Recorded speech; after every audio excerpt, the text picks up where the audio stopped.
Abrams, and this interview is being conducted in English. And yeah, you'll get to remember me for the rest of it. Today is November 4th, 1997. We're with Mr. David Abrams in Brooklyn, New York. This interview is being conducted in English. My name is Florence Schuster. Mr. Abrams' birth name was Abraham. Last name Abraham.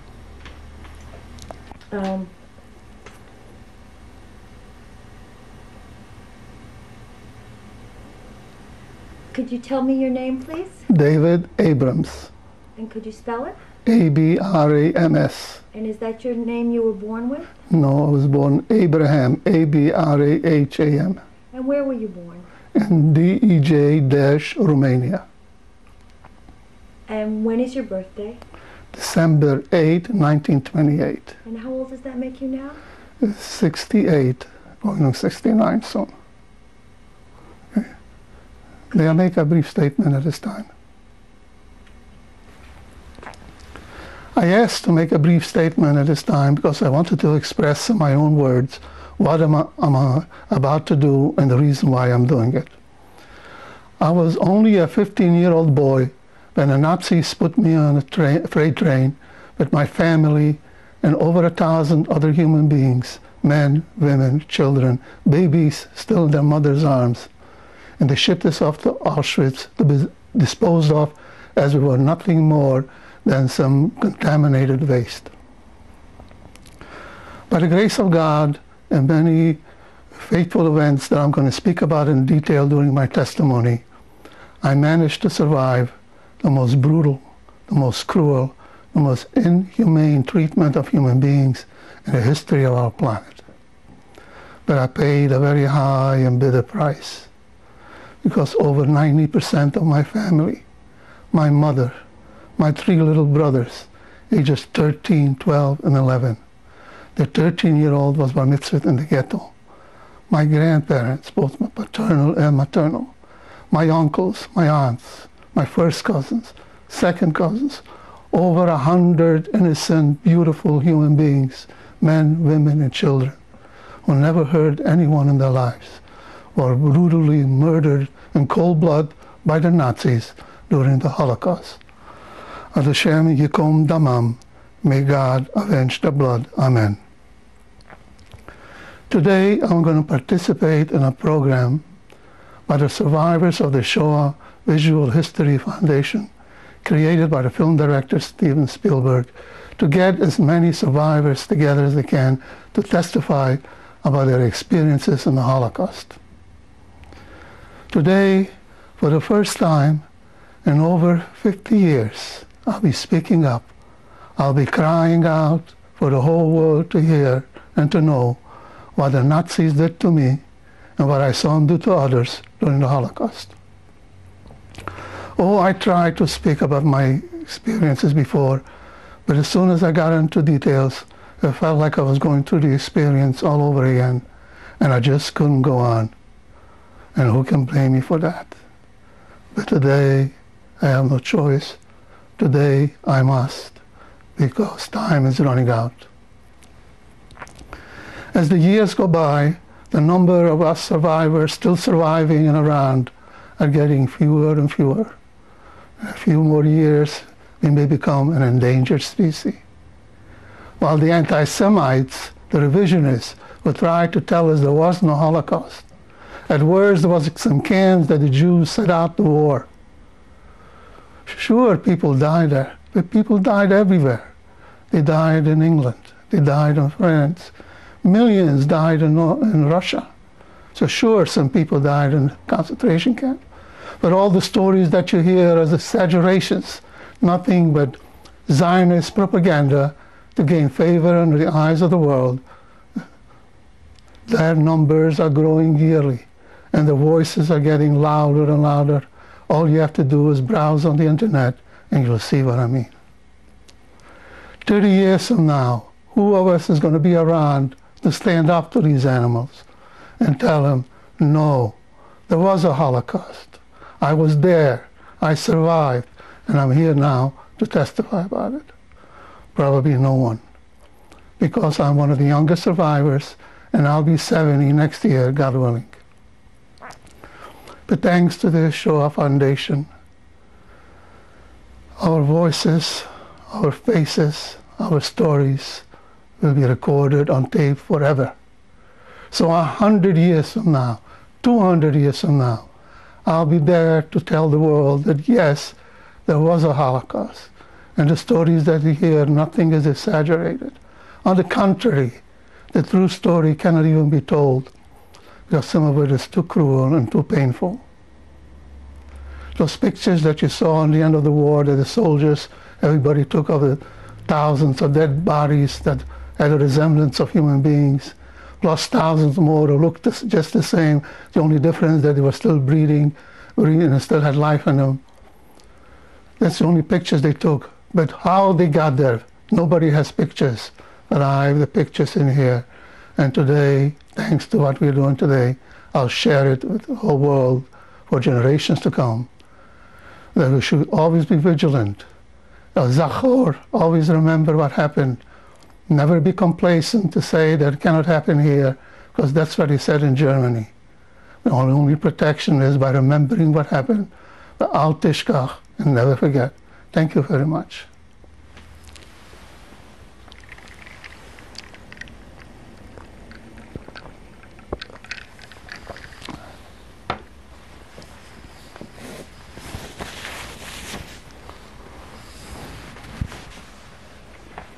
Could you please tell me your father's name? Joseph Abrams. And your mother's name? Sarah Goldstein. What did your father do for a living? My father had a bakery. He was a baker by profession. And did your mother work? No, my mother was a housemaker. Did you have brothers and sisters? Yes, I had 4 sisters and 3 brothers. Could you tell me their names? The oldest one was Olga, then Ethel, then Liba, Malka, and Irene. And my younger brothers were Yuda, Arya, Ezekiel, and Zev. And what were the age differences among you? At which time? During the... When you were born? Well, you approximately about 2 years apart, except approximately around 2 years difference, except my 3 little brothers 1 year apart. What type of house did you live in? Well, we lived in a small town, about the population of 16,000, of which 4,000 were Jewish. And even though it doesn't sound much, but we were pretty nicely spread out, and everybody had a nice big backyard. We had our own private house. Somewhere, in fact, it was 2 stories. We lived on the top floor, and on the bottom floor was the bakery where my father baked the bread. Could you describe what the living quarters looked like? Well, we had 2 bedrooms, large bedrooms, and a kitchen, and a spice room where we kept all the spices. And that was upstairs, and then there was thing downstairs. There was a spice room in addition to the kitchen? Yes, where we kept the spice, because we had no refrigeration, so we had a special room, dark room, where we kept all the things that we had for the winter time, all the different things, because you couldn't buy everything every day. We had to put away in the summer for the winter. Could you please explain a little bit more about this spice room? I don't quite understand. This was just a room like where it was dark, where we kept everything stored, the food, because the kitchen we just had a stove and just a table and chairs where people sat and ate their meals.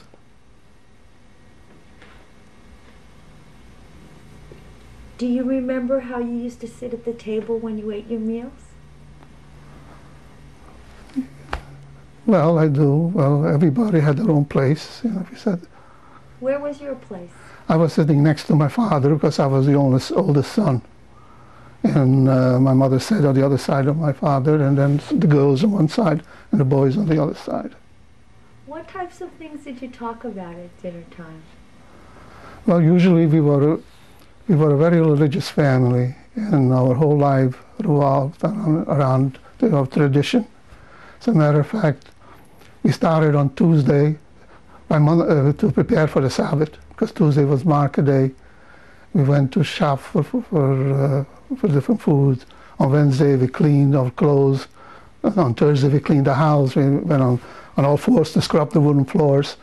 And then my mother baked challah from fresh and cakes. Everything had to be with the yeast. And on Friday afternoon was like a king was coming to the house. As a matter of fact, the Sabbath is referred to as the queen, Sabbath Hamalka, the queen. Everybody had to be busy, whether you had something to do or not. We had to shine our shoes. Everybody had to look busy, like a queen is coming. And then the Sabbath came, and then all over, for 52 years a year, all over again. And what was your job? Well, I was a student I was only 15 my time I was sent to Auschwitz. I was a student, very advanced student, and was busy from morning to night, very early in the morning to late at night, doing secular school and yeshiva, and going to pray twice a day. That kept me pretty busy from early in the morning to late at night. I'd like to go back to when you were even younger, when you were just a toddler. What is your earliest memory? My earliest memories when I was about 2 years old. And actually, when I was born, I was the first boy after 4 girls. So you can imagine the joy after 4 girls, a boy being born. But unfortunately, the joy only lasted for 5 days, because when I was 6 days old, my mother passed away in childbirth. On Friday, the 7th day, was the Levaya, the funeral, and on the Sabbath, the next day, was my bris. But when I was 2 years old, my father married, and that's what I remember. That's the only mother I really knew. I never knew she was so wonderful. I never even knew that she wasn't my mother until I became about 9, 10 years old. I had to go to shul to say Kaddish, and I had yahrzeit. And that's what I remember. The reason I remember it, because my father went to a different town, and that's where my mother lived, and that's where the wedding was. And somehow I got lost there, and I was only 2 years old. Everybody was telling me the story. I was crying that I don't know where the town. I lost the town. I remember the name of the town. So it's a little bit ironic, funny that I was crying that I lost the name. The town was Shumkerik. I don't know where the town is. So that's why, maybe because the story was repeated so many times. So that's my earliest memory. I was 2 years old. Did you go to the town with your father? Yeah, the whole family went. Yeah, everybody. Yeah. What do you remember of the wedding? Well, that's the only incident I remember, really.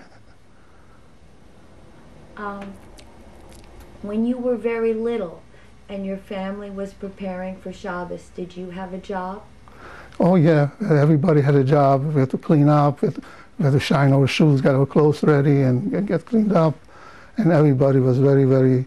You had to look busy if you wanted, because you got in trouble if you wanted. How old were you when you began school? Well, when I began to the cheder, I was 3 years old. But secular school, I was 6 years old when I went to first grade. What do you remember about cheder?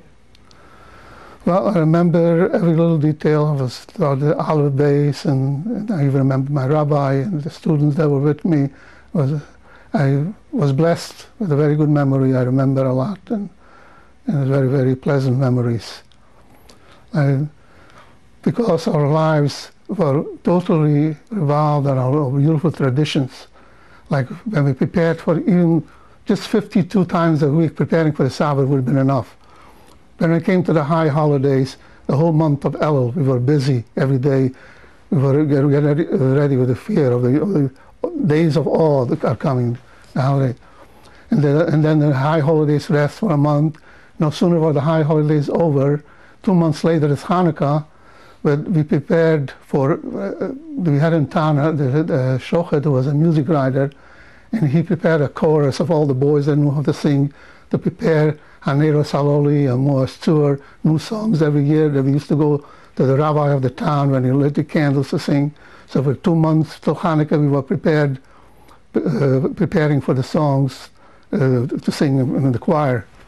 And when Hanukkah was over, only less than 2 months to Purim, and 2 weeks before Purim, we were mothers were busy every day baking new kinds of cakes and cookies, and because we sent shalachmonas to each of the neighbors, and everybody was competing one another how many more things they can bake. And needless to tell you, when Purim was over, as a month of Pesach, that was like preparing for the World Series. You know, preparing for the matzah and all the preparations that have to be made for Pesach.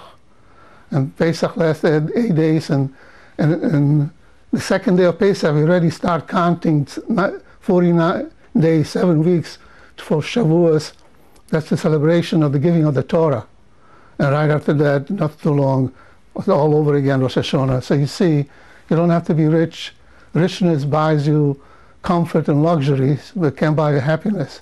When you're so busy, you have such a full life, beautiful traditions, our religion. No matter how little we had, we were very, very happy. We had a very happy life. Before we continue, I just would like, what was your birth mother's name? Sarah Goldstein. And your stepmother's name? Was Rachel Moskowitz. Thank you. You were talking about the songs you used to sing for Hanukkah. Yeah. Do you remember any of them? No, no, because every year they were different, because there were new songs and everything. So that's why. It's not like we sing here every day. Every year is the same. Same tune every year of the year. Well, that every year it was different. So it's hard for me to remember. The new songs, new choirs every year. And it was a very big thing for us. That's for us kids. We were busy for 2 months preparing for it. Explain to me how the preparations went for those. Well, usually like you rehearse for choir.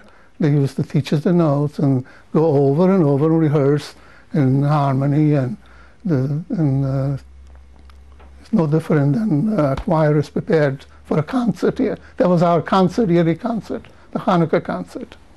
Excuse me.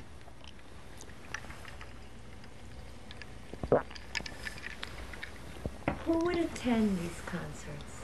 Well, everybody, the whole community will come to the rabbi for the candle lighting ceremony, especially his immediate followers.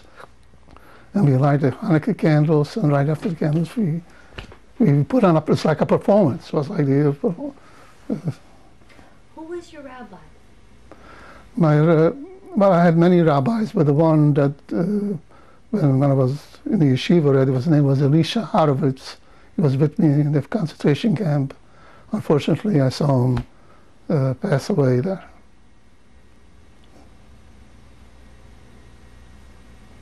What was your relationship with your rabbi? Well, I'm glad you asked that, because a rabbi, if you told me I was closer than my father, and there's nobody closer to me than my father, but my rabbi was equal to that. It was the love of the rabbi. It's hard to express. It's like a real closeness that you have, that a son has with his father. Can imagine the closeness I had with the 4 daughters. You know, even today, for people, religious men favor boys. You can imagine what it was 70 years ago. So I had a very, very close relationship with my father, but my rabbi was equal. Tell me about the relationship you had with your father. What kinds of things did you do together?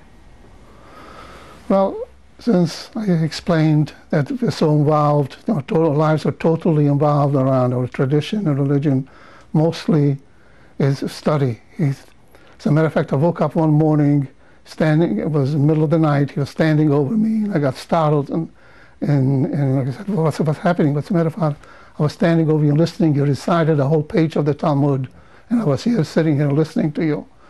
So that's what we were doing. That was his biggest pleasure. In the end of the week, I would sit down, and Sabbath afternoon, he would give me a test of what I've accomplished all week, and we get pride, because thank God I was a wonderful student, and he took joy in that, and nothing else was needed when you live that kind of life.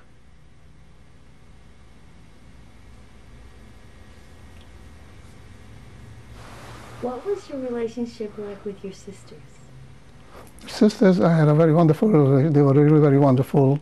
Of course, they were very loving to me, because I was their little brother.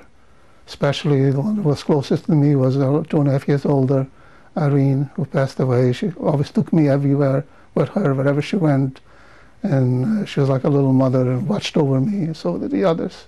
They were all, I had more than one mother. I had my mother and four more. I was very fortunate, indeed, very lucky. Did you have any playmates that you remember? Yes, I had to play myth and cheder in school, sure, like any normal child. What types of games did you play? Well, with all the studies that I was doing, didn't have, the only games I was able to play during recess in the secular school, to play a little soccer, because any other time we were too busy with doing homework for the secular school and homework for the yeshivas, and between praying and going davening to shul twice a day, there wasn't much room for playing. Toys we certainly didn't have, couldn't afford. The only toy I ever remember having was a little ball. Do you remember who gave you that ball? That my father gave it to me, yes.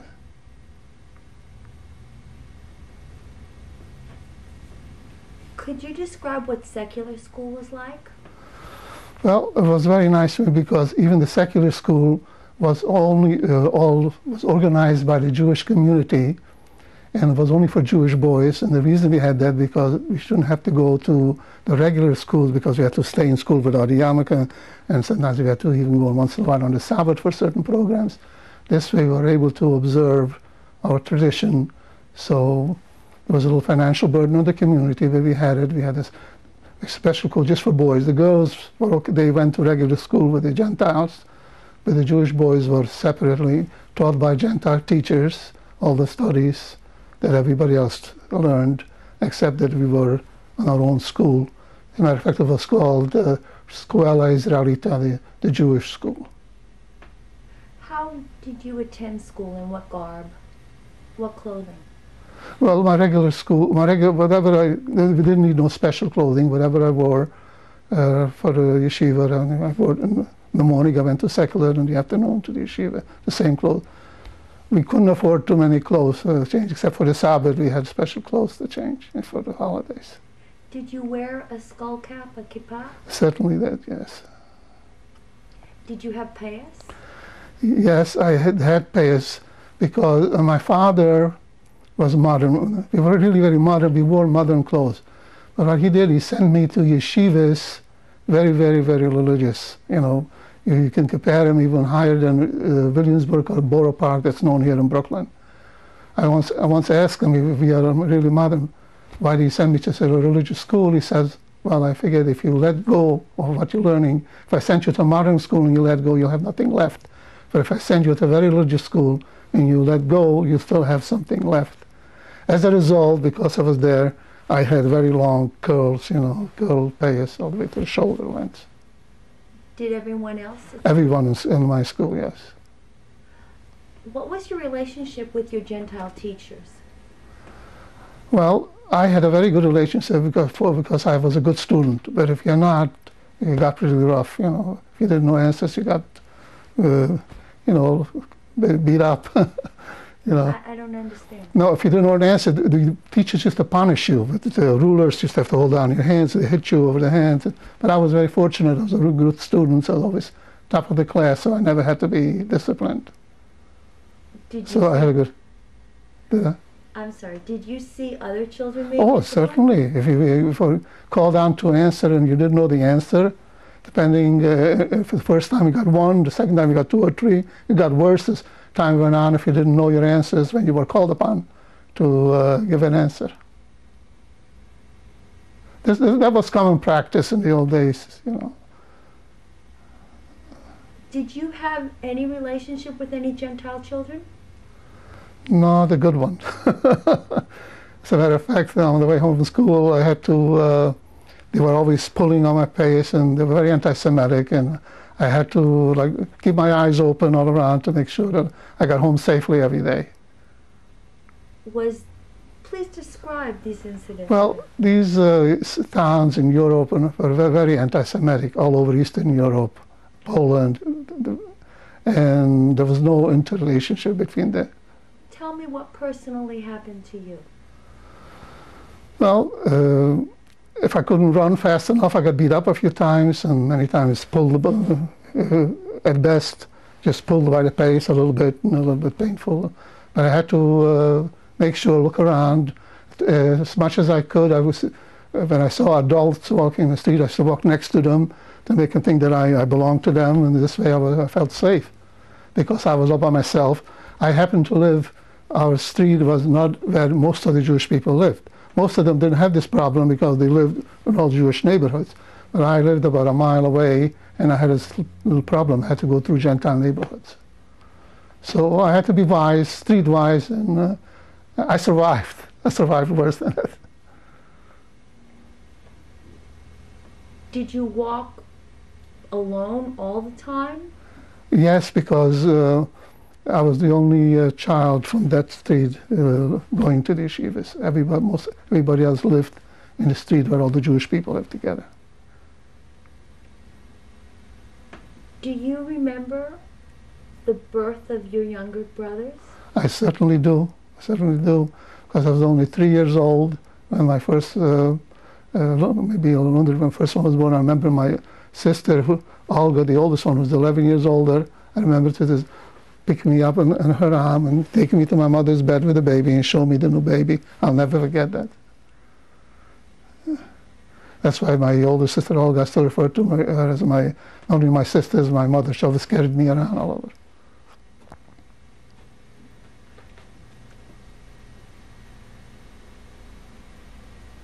What about the birth of the next brother? Do you No, sure, it's even easier. I got older with each child.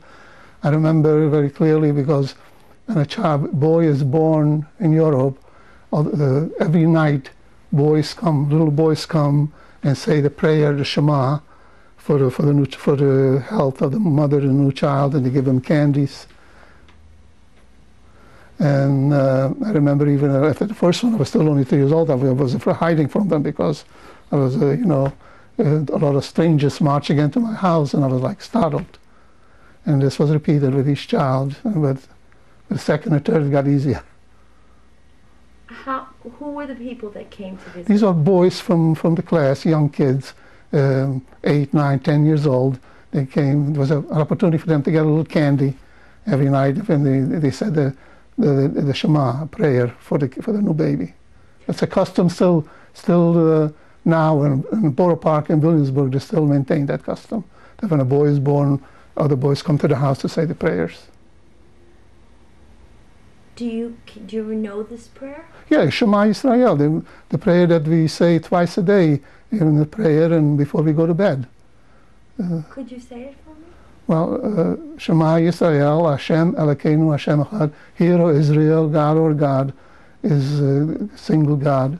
And this is the prayer that people had on their lips when many times they had this trend before they even died in the concentration camps. This is the prayer they had on their lips. This is well known, well documented. Thank you. We're going to change tapes. Just 1 minute.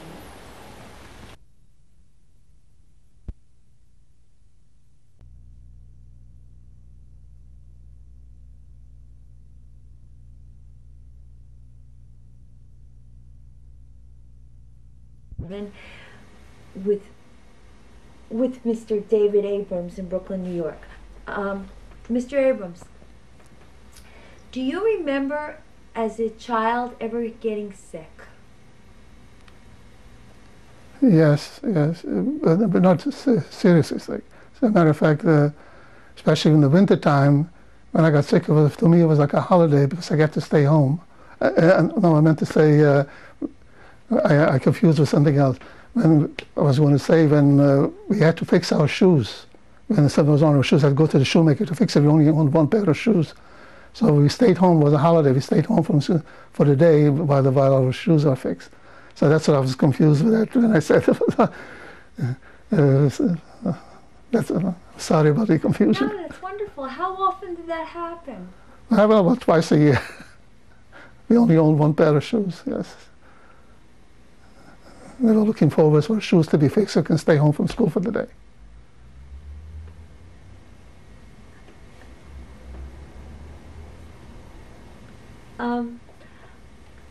Could you now tell us what would happen on the occasion that you would have a childhood illness? Yeah, we'll have a town doctor. He would call the doctor, and he would come over, and if necessary, he prescribed medication, and we got better like anywhere else. No different. Was it common for doctors to make house calls? But that was the only way. He always came to. We never went to a doctor. The doctor always came to our house. Do you remember his medical bag? Well, not really, no. What do you remember about the times that you were treated by a doctor? Well, only that I was sick and I had to get better, and I never concentrated on it. Did you ever get an injection? Well, not that I remember. We usually got it when we were very small before the injections. Well, we were very tiny. We got the injections. So as a growing child, I don't remember. As getting older, I don't remember. Where would you buy medicine? Well, we had several apothecaries, pharmacies, where we bought our medicine, yes. That I remember. Sometimes even going when somebody else to buy it when somebody else was sick. They used to send me to get the medication. I'd like to know, what did your father do to earn a living? He was a baker. He had a bakery. What was the store like? Well, actually, we didn't have a store because he delivered, the bread was delivered from house to house after we baked to the customers. We had a horse and wagon. We delivered all the bread to everybody, to all our customers. Did you ever help your father do it? Oh, many times, yes. Especially on my way to, he used to drive me sometimes on my way to school on the wagon, and then I used to get to school on time. And that day I didn't have to walk. Then it was time for deliveries of the breads. How often would that happen? And that happened a few times a week if the timing was right. If the delivery was ready when I had to go to school, I used to hop on a wagon and go with him, and he'd drop me off at school.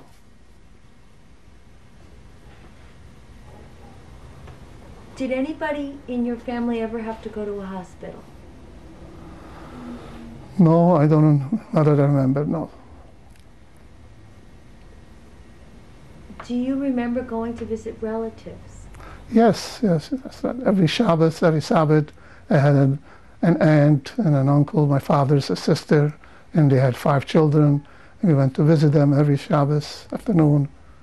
We used to get some fruit. I don't know whether I went to visit to see them or because I know I was going to get some fruit while I'm visiting there. But anyway, we went every Saturday afternoon to visit. How far away did they live? It was about a mile away. They lived in the Jewish section where all the Jewish people live. So I had to do all the walking everywhere all the time. What were their names? The name was Gleek, Rebecca and Martin Gluck. And their children's names? The children's names were Rachel, Yecheskel, Gita, and Esther.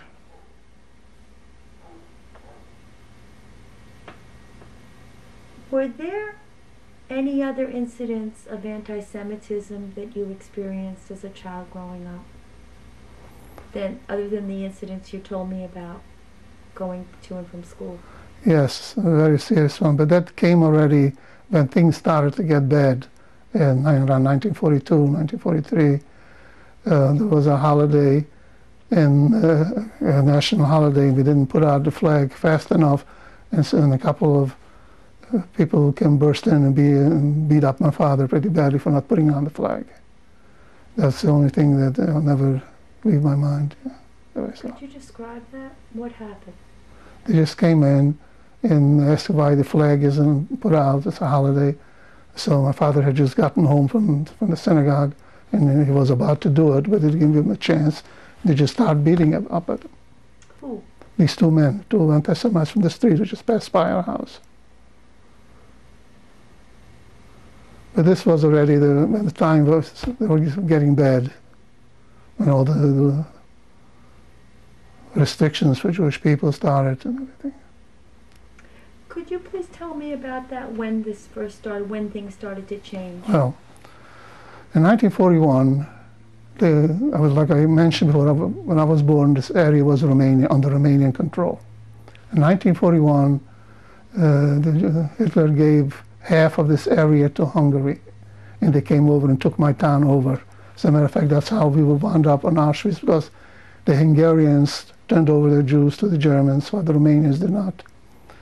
In the beginning, it was we were very happy to see the Hungarians, because they were very friendly to the Jews. As a matter of fact, I never forget the speech when they got there, when they celebrated their taking over the area and proclaiming that they liberated all the Hungarians in the area from persecution from the Romanians. They even made a statement, let's not forget another nation, the Jewish people, who are also persecuted by the Romanians. Let's not forget that they're also being liberated today. So naturally we took them at their word, and we were very happy and welcomed them. Who made this speech? This was the president, his name was Horthy of Hungary, yeah, with the radio. Do you remember? I remember, I'll never forget it, because for days we were talking about it, and the Jewish people are full of hope that things are going to get better, because the Hungarians took over and they're more civilized and more from the Austro-Hungarian Empire, so it turned out quite a different picture. Could you describe to me the circumstances where you heard this speech? Well, first I heard it from different people discussing it in the synagogue. They had heard it over the radio, because we ourselves didn't have a radio. But then it was repeated over and over, so I heard it on many occasions.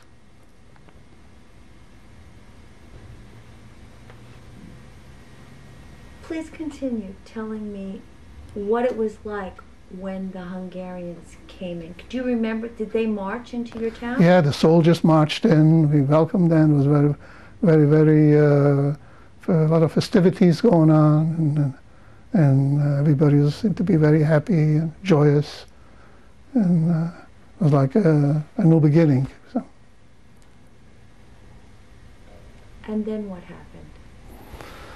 Then around 1943, things started. Wait a second, you've just jumped 2 years.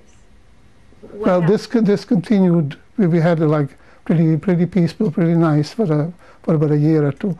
But I can't remember the exact dates, because I wasn't even prepared to go into so much detail about. I was really prepared to talk about my experience during the Holocaust and testify. That's what I was. So I'm really not. We'll do. I'd just like to spend some time to get a flavor of what your life was like, the circumstances that led up to this. Yeah. Well, I can't be too much any more helpful with the political aspect. No, that's okay. I just want because I was still going on and doing what I did before. Get up 5 o'clock in the morning for an hour before I had to go to the prayer. I studied, and then went to morning prayer. And I had breakfast. Took breakfast with me, so I shouldn't have to waste the time walking on the mile back to my home.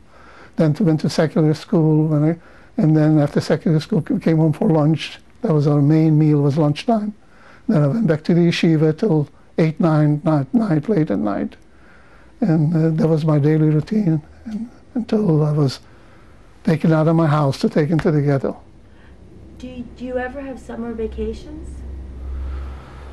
Yes, we had summer vacations, but I wasn't poor enough to go with the poor people, and not rich enough to afford one, so I really studied all year. I had no summer vacations. I was like caught in the middle. Because the very poor was provided by the community to go away for at least a week, sometimes 2 weeks, to the country, just for the rest of it. Well, we had to be very poor for that, and I wasn't that poor, but I wasn't rich enough to afford to go on my own. So I never did go on vacation.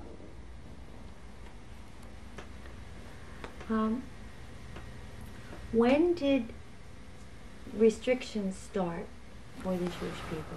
Well, as far as I can remember, I just want what you remember. Okay, started around 43. I'm not sure that the Germans already got into our town or not, but they started a series of Jewish laws. They call them Zsidótörvény in Hungarian, meaning Jewish laws. First, law was that Jews cannot have Gentiles work for them. Then there were laws that Jews could not go to the market before 10 o'clock, so the Gentiles can have their pick of whatever is in the marketplace. And then at 10 o'clock, when they had what they needed, then the Jewish people were allowed to come in. Then towards the end, final law came that the Jews had to wear yellow stars in order that they should be recognized and identified by everybody Jewish. It was like ironic and funny to me because I had long curls all the way down, wearing a yarmulke. I needed a yellow star to identify me that I was Jewish. But I soon realized that it was all just another harassment, because even at that time things were so bad. The Jewish people couldn't own businesses. My father had to give out the bakery, and a Gentile baked the bread. We hardly had enough to eat. And everything... I'm sorry, I just want to slow down a little bit. Do you remember how you were told that your father's bakery could no longer run? Yeah, it was everything came in steps. So like anything, when they added one more restriction to it, was like nothing new. It was almost like expected. Who was giving these restrictions? The government. It was like a Nazi government already established, and the people, the police, and whoever was in charge of things came. Do you remember how your father was told that he couldn't? No, I don't think I was there personally, so I can't give you any details of the conversation. No, definitely not. Do you remember reading the rules and? No, not at all. Were you allowed to continue to school? Yes, everything. We continued to go to the last day till they took us out to the ghetto. I went to yeshiva and went to my studies. What type of star did you have to wear? We were a yellow star made of yellow material with the Star of David. Was sewed upon our outer clothing, no matter what we wear. If it was a jacket, on top of the jacket was an overcoat, had to be on the overcoat, so wherever we went, we could be identified that we were Jewish. Do you remember sewing this or having your family? Yeah, my mother. So yeah, I remember very much. Sure, very clearly. My mother was busy sewing up these stars. Yes. What was the atmosphere in the house, if you remember this? Please tell me. Describe that. Well, it's hard to explain. Even on the day, I'll just give you an example. Even on the day that they came to tell us on a Friday that we have 24 hours because the next day they're going to come to take us to the ghetto, and they told us we are allowed to take 2 suitcases of clothing. And it was on a Friday morning. So my mother said, when they left, my mother said to us, we have some work to do because we have to prepare for the Shabbat. So everybody packed their stuff, whatever you're allowed, into 2 suitcases or 2 bags. And as soon as we did that, we went on and prepared for the Sabbath. It's hard to explain. And to this day, I can't comprehend how we reacted so normally. My only explanation would be that the old adage, if somebody hits you with 40 lashes and you get the 41st, you're already numb, you don't feel anything. But it has to be something more than that, because when we finished packing our 2 bags that we were allowed to take with us the following day, my mother went on and prepared a Sabbath meal like any other Sabbath. We sat down Friday night, we went to shul, we went to prayers, and we came home, we had a regular Sabbath meal, we had a regular Sabbath songs. We sang the traditional Shalom Aleichem, that we welcome angels to our house, because you know tomorrow the devils are coming. And we sang we ate our meal, the normal Sabbath meal, we sang our songs. We say the prayers after we went to sleep, just like tomorrow's going to be like a day like any other day. So if you want to know what happened during these years when these anti-Semitic edicts, I give you a perfect example here when the verse was coming, how we reacted. What did you pack? Well, mainly we're supposed to pack clothing, underwear, and blankets, and food for 50 days. And that was mainly things that would be needed. We were told that we have to be separated from the Gentiles. We were going to be taken to a town and have jobs that only Jews live, separate from the Gentiles. In an indirect way, subconsciously, I almost welcomed it, to be away from these anti-Semites, to be with Jews only. We were going to have jobs. We'd be together with our family. That's what we were told. Do you remember what you chose to take with you? Was there anything special that you decided to take? Well, the only thing special that I took with me was my book, my prayer book, but most of the thing my mother handed to me, what she put in what I needed, and I packed it and put it in there. I just want to, I forgot to ask you one thing that I want to know. Did you have a best friend? Yes, I did, yes. Could you tell me about him? Well, he was my age. He was a neighbor, not too far away. His name was Mendel Rosenfeld. And we were very close. Every Sabbath we went to walks together. We went to the same schools. As a matter of fact, I was tutoring him because he wasn't he was a bright student but needed help, and I was exceptional, and I was able to help him and tutor him, and we were very close. He is here today in Brooklyn.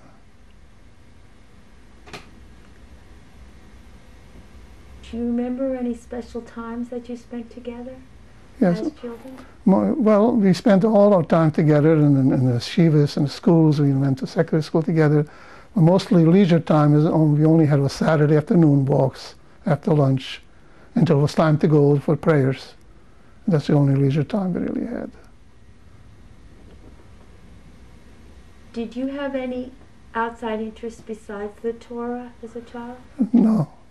I never even, till after the war, I never even went to a cinema because I was not permitted to go where there's men and women together, or it was considered a waste of time to do anything but spend your time on Torah and religious studies, especially for boys. With girls, they were more liberal. My sisters went to cinemas and used to tell me about it. Tell me that. Well, I can't remember cinema. It'd be absurd. Was that a special time when you got together? Oh, yeah. It's always a special time I got together with my sisters. Do you remember your sisters having boyfriends? Yes. As a matter of fact, I was bribed not to tell my father because they weren't allowed to.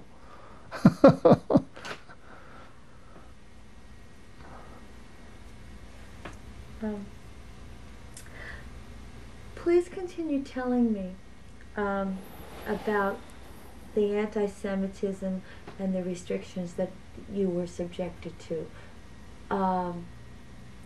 before they took you away.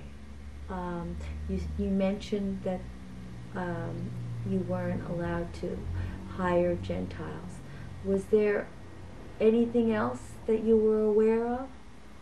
Also, they were not allowed to go to the market. We were not allowed to, we didn't owe important businesses like anything that had to do with food, grocery stores or bakeries like my father was all taken away, had to be given in the hand of Gentiles because everything was rationed. And they didn't want to have Jewish people access to anything, food that's being rationed. And things like that, yes. What was your relationship with the people who took over your bakery? Well, in the beginning, it was okay. We had an arrangement that they provided us a little extra flour so we can, especially on the Sabbath, so we can have big challah and have extra food. But as things got worse and the laws got worse, he had to stop it because he had pressure from his Nazi party that he belonged to, not to do favors to Jews and not to be sociable to Jews. So as a result, this arrangement was discontinued. I know you were a young boy. Yes. But were you aware of what was happening in the rest of Europe? No, not at all, no. No. Did you read newspapers? Well, not me, you know. My father did, but I didn't read newspapers, no. Describe to me the day after you described beautifully that you continued with your Sabbath dinner. Yeah. But the day that you were taken away, could you describe that? Okay. Well, no, you know, I'm sorry. I, yeah, could you describe that and then describe what the ghetto looked like? Okay. They came for us on Saturday morning, like they said they would, with some policemen with guns, with bayonets drawn. I don't know why they needed the bayonets drawn. And they came to get us, asked us if we were ready, and everybody was ready. We had 2 bags, and we walked out of our house. The only thing I remember, which I'll never forget, but it bothered me that I walked out of the house with the 2 bags, and I looked up to the sky, and I asked forgiveness from God that I'm carrying on the Sabbath. That's what was bothering me, because you're not allowed to carry on the Sabbath. And then we went out of everybody carrying their bags. But before we went to the ghetto, they assembled us in a big courtyard where everybody else was assembled. And in that courtyard, there were tables set up with inspectors. And everybody had to open their valises to be inspected to see what we have. And even the little thing they already allowed us, if they saw something very expensive or something very nice or something that they liked themselves, they just took it out. And they didn't, fortunately, they didn't like anything that they saw in my bag, so I was able to keep what I had. And then when everybody went through the inspection, they marched us about 2 or 3 miles to this ghetto. Now I have to prepare you that when we talk about the word ghetto, usually most people think about a building or a street separated from the rest of the Gentile people. Just like, for instance, the Warsaw Ghetto was a whole area blocked off from Warsaw, buildings where only Jews lived. And in many instances in Romania, that's what it was, like in the very big cities like Cluj. Cluj was only 6 that everybody's familiar with, was the same. A certain few streets with buildings was set aside for Jews only, and the Gentiles were moved out, and the Jews moved in there, and that was considered a ghetto. But in our case, and also the reason why we acted so normal when they told us to get us, because for 10 days before then, they got together all the Jews from the villages, from all around our town. We had to go through our town, and they marched to the same ghetto that we are about to march this Saturday. So we were almost like expected it, because we saw them go every day. We knew one of these days our turn will come, and that Saturday was our turn. So finally, we got to this ghetto that I just described. And it was a forest, a big wooded area full of trees, way out of town, 3 miles out of town. They showed us a piece of ground, about 10 by 12, the size of an average room, with 4 stakes on the corner, and they told us, this is where you're going to live, a piece of ground in a forest. And in a few days, they'll give you some boards and some 2x4s where you can build a shelter around you. So a few days, we looked up in the sky, and it was the end of May. It was the beginning of May, really. The end of May we left. The beginning of May was still cold, and it was dark. It looked like it was going to rain any minute. And we give us a piece of ground. This is what you're going to live. But before long, some people who were there from before came and helped us. After we cut off branches, poles from the trees, and we set them up. We put sheets all around, and we cut more branches with leaves we put on top, and we covered up, and we put blankets and sheets, whatever we could, on the floor, and that's where we slept. Till a few days later, they did bring boards, but it was still just, it was like a sukkah. On sukkah, people go out of their houses, the beautiful homes, for 7 days, and one of the reasons is to commemorate them. When the Jews went out of Egypt, they lived in sukkahs, in huts. But the real reason is to show to God that everything we own, everything we have, is only ours on loan for the time we're here. And nothing belongs to us. So we leave our home, we go to those huts we call sukkahs, to show that life is only temporary, and everything we own doesn't belong to us, and everything belongs to God. So I guess we can call that was just a ritual, the sukkah, but this was for real. Here we were supposed to live. Things were so bad that I heard in the middle of the night, my mother thought we were already sleeping, and she said, thank God that my father is not here to see this because he had passed away 3 months before in January. He had passed away of an illness. He had high blood pressure. I wouldn't be surprised if the circumstances of anti-Semitism speeded up his death. But my mother was thanking God that he's not here to see us.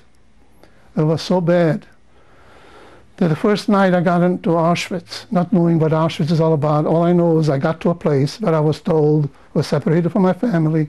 I was told that I was able to see him every Sunday, that I have to be separated, and there I was, after being processed, I was led into a barracks. No, I just want to give you a comparison to how bad this ghetto was where they put me. That when they put me into the barracks for the night, and there was these wooden beds, even though there were 6 to a bed, whatever it was, at least it was a bed. To me, in comparison to what I had now, was like being in a fancy hotel like Waldorf Astoria. That was in Auschwitz. That's how bad things were here. And this is where we lived for almost a month until they put us on trains to send us to Auschwitz. What did you eat for that month? At first, we had only what we had brought with us, but fortunately, they had work details, but I was able to go out on a work detail every morning, clean up details on railroad tracks, whatever you needed. And during the day, I was able to gather to the neighbors and people, whoever was around, to beg for food, to bring enough to keep us going till the next day, till I was looking forward to get to I was volunteering for these details. What kinds of things did you talk about during this time? Well, during this time, we'll only talk about to give each other support, that this can't last forever. There's got to be an end to this. And during the ghetto, every day, every night, in the evening, another head of a household came from the police, secret police, and whisked them away to interrogate them to see whether we have any jewelry or any valuables hidden anywhere. And people were beaten up, whether they had or not, were beaten up to confess. And what is there to talk about in a time like this? Not much, really. Only look around you to see what things have come to, and just hope that it can't last much longer, that something has to happen. And eternal hope, that's the secret and the weapon of the Jewish people. We always hope that things will get better. Could you just tell me who was with you in this small area? In this small area was my mother, 2 older sisters, and 3 little brothers, because the older sister, Olga, was already emigrated to the United States. So she was in the United States in 1935. And the sister, Liba Malka, she was brought up in a different town by an aunt who didn't have an uncle who didn't have any children. And they went to a different ghetto in their own town. So I only had 2 sisters with me, myself, and 3 little brothers and my mother. Just small on the ground in this cold, small, wet area. We're going to change tapes now.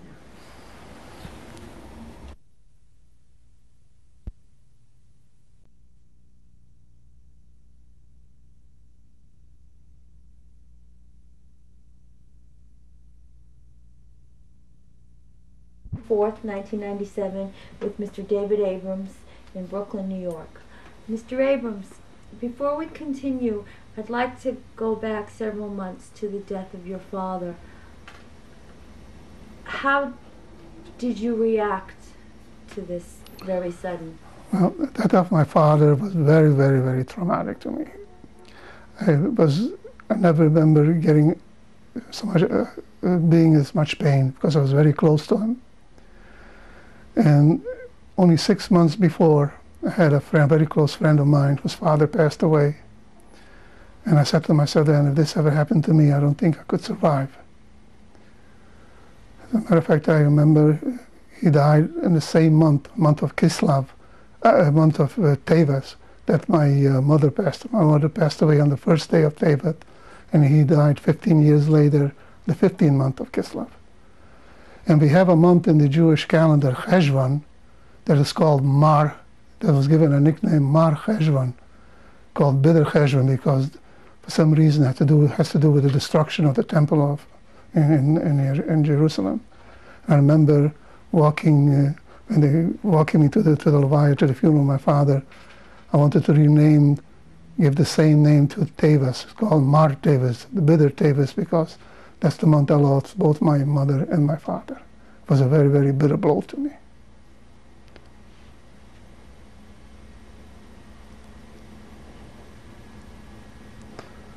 But like everything else, human nature, we recover.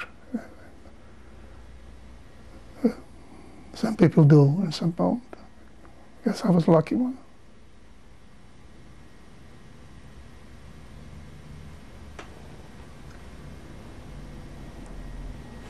Were there obligations that you had, new obligations you had to fulfill? Yes, I was going to make sure I was I was the head of the family now because I was the oldest boy, oldest man, and I was so crazy about my mother. I wanted to make sure that she can cope. I have 3 little brothers and 2 sisters, and I constantly encouraged my 2 sisters and my brothers to be considerate to my mother, because I love my mother dearly, because she was a wonderful person, and we did just fine. But of course, unfortunately, we only had 3-4 months before they took us away to the ghetto. At that point, had you already had your bar mitzvah? I was 15. You were 15. Yeah, we were 15 already, yeah. Could we just go back a moment and could you describe your bar mitzvah? Well, I'll be very glad to, because like I said, we were very modest means. My bar mitzvah consisted of a meal called shalashudis. I mean, the 3rd meal of the Sabbath is done in shul. Although in the morning we had a little kiddush after davening, but my main event was this shalashudis. The whole family and friends got together. We had a little fish, a little whiskey to drink, and a little holly and everything else. And and I made a big speech, the usual one. And that was my big affair. But it was a very happy one. I didn't know anything any different. Do you remember what the speech was about? Well, it was something from the Talmud, but I couldn't quote you the passages. But it was quite a performance. It was about an hour speech, and my my grandfather, very impressed. Close to an hour, anyway. Maybe it just seemed to me like an hour.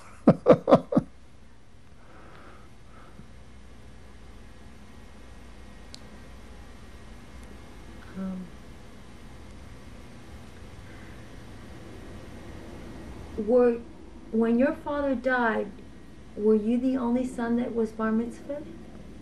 Yes, because my younger, one of my younger brothers, the oldest one, was just about getting ready to bar mitzvah. He was getting like training, because in the ghetto in May of 1944 he became bar mitzvah, and my father died in January.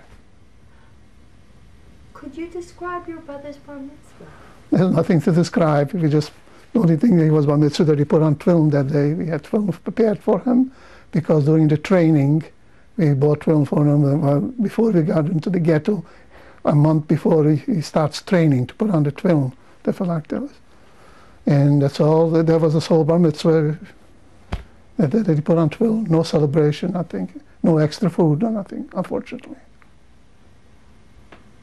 What articles of clothing and did you still have with you in the ghetto? Well, I had extra underwear, socks, and one extra suit. Besides the one that I was wearing. Yeah. That's about it. Did you have a tallis? No, a small one, of course. I wasn't quite a small tallis, a tallis katan. Yeah. And what prayer books did you have? Just the one that we pray morning and night, the Siddur, that we pray morning and night. Were there any other religious articles that you had with you? No, that's all just meant the Siddur and the Tefillin, the phylacteries.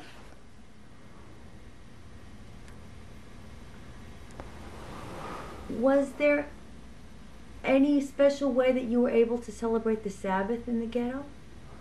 No, no, not as far as we didn't even have candles available for lighting. Nothing. It was just another day, except for the prayers that we were still able to, special prayers that we said. So was there any other religious instruction going on? No, not really. What hours of the day were you gone doing work? Were you gone doing work detail? Probably about 6-7 hours a day, from morning like 10 o'clock to maybe to 4 or 5 in the afternoon, depending on each day how much work had to be done. Were the nationalities of the people in the ghetto? What were the nationalities of the people in the ghetto? Well, in my town, we were all either Romanian, Hungarian, or Jewish. There were no other nationalities. How long did you stay in this ghetto? Approximately a month. And then what happened? Then they transported everybody. They took everybody out of there in 3 different groups. I was in the second group. And before they put us on these trains that I referred to, I remarked before, we went through another inspection. They took everything. They really left us a real bare minimum. Even the little that we had, they took some more of it. They took us to separate rooms, males separately and females, and everybody had to get undressed naked. And the women and men were both examined, even their private parts, to see if anything was hidden. And the jewels were hidden. It was very humiliating. And then, after all that, after going through for 4 weeks, this is how the Hungarians put us on the train bound for Auschwitz. Oh. How many people were on the train with you? Well, the whole train, there were, each group had a little over 1,000, I would say. In each car, I don't know exactly how many, but it was so filled to capacity there was hardly enough room to stretch out for everybody. That's how crowded we were in the car. It was very, very, very bad. How long was your journey? What seemed to me was at least 3 days. It could be shorter, it could be longer, but this is the way I remember it. It was about 3 days, because we had to go through all of Hungary, Czechoslovakia, to Poland, and we stopped many places for hours. Then we were able to get out of the train to stretch out and get a little fresh air. And then stay there for a little time, and then back on the train to continue our journey. Did people get sick on the train? Yes, people got sick. Some instances, people even died on the train. Yeah. And what happened when they died? Well, it didn't happen in my car, but they just took them off the train, and whatever they did to them, I'm not aware of, how they disposed of the bodies. I'm not aware. How did you go to the bathroom? We just opened the crack of the door and we just went. There's no bathroom in there. Were you given any food?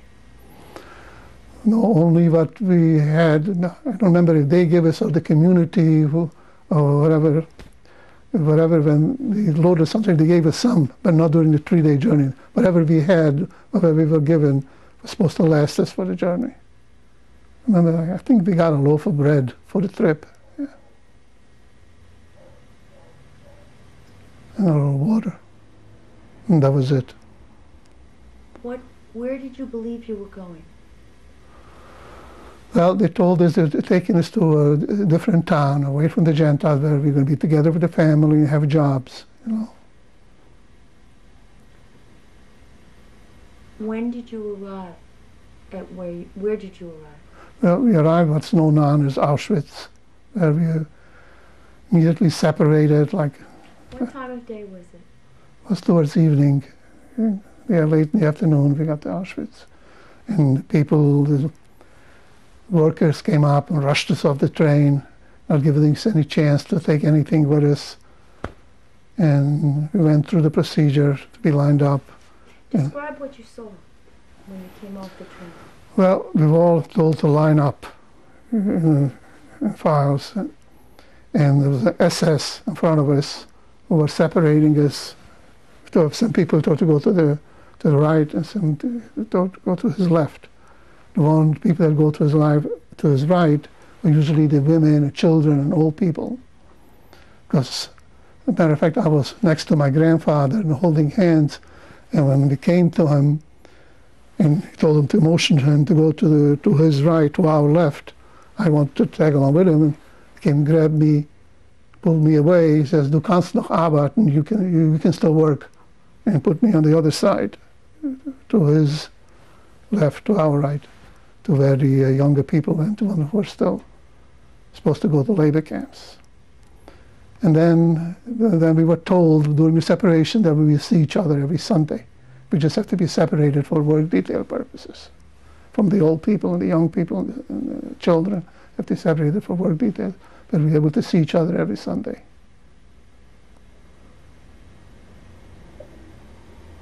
What happened to your suitcases? Well, they were all, but they were even left in the ghetto before they even put us on the train. They didn't let us take hardly anything. Just all I had in my hand was a little bread and a little food, and what I was wearing. That's all I owned. And if anybody who could get away, then they were left on the train when everybody was rushed off the train to get off the train when we got to Auschwitz. I'm sorry, what did you...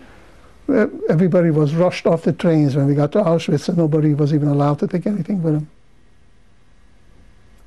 And it didn't matter if you took anything with you, because once you started getting processed in Auschwitz, you were taken into a room where you had to get undressed naked completely and go to another room where they gave you these famous striped prisoner clothes that you put on.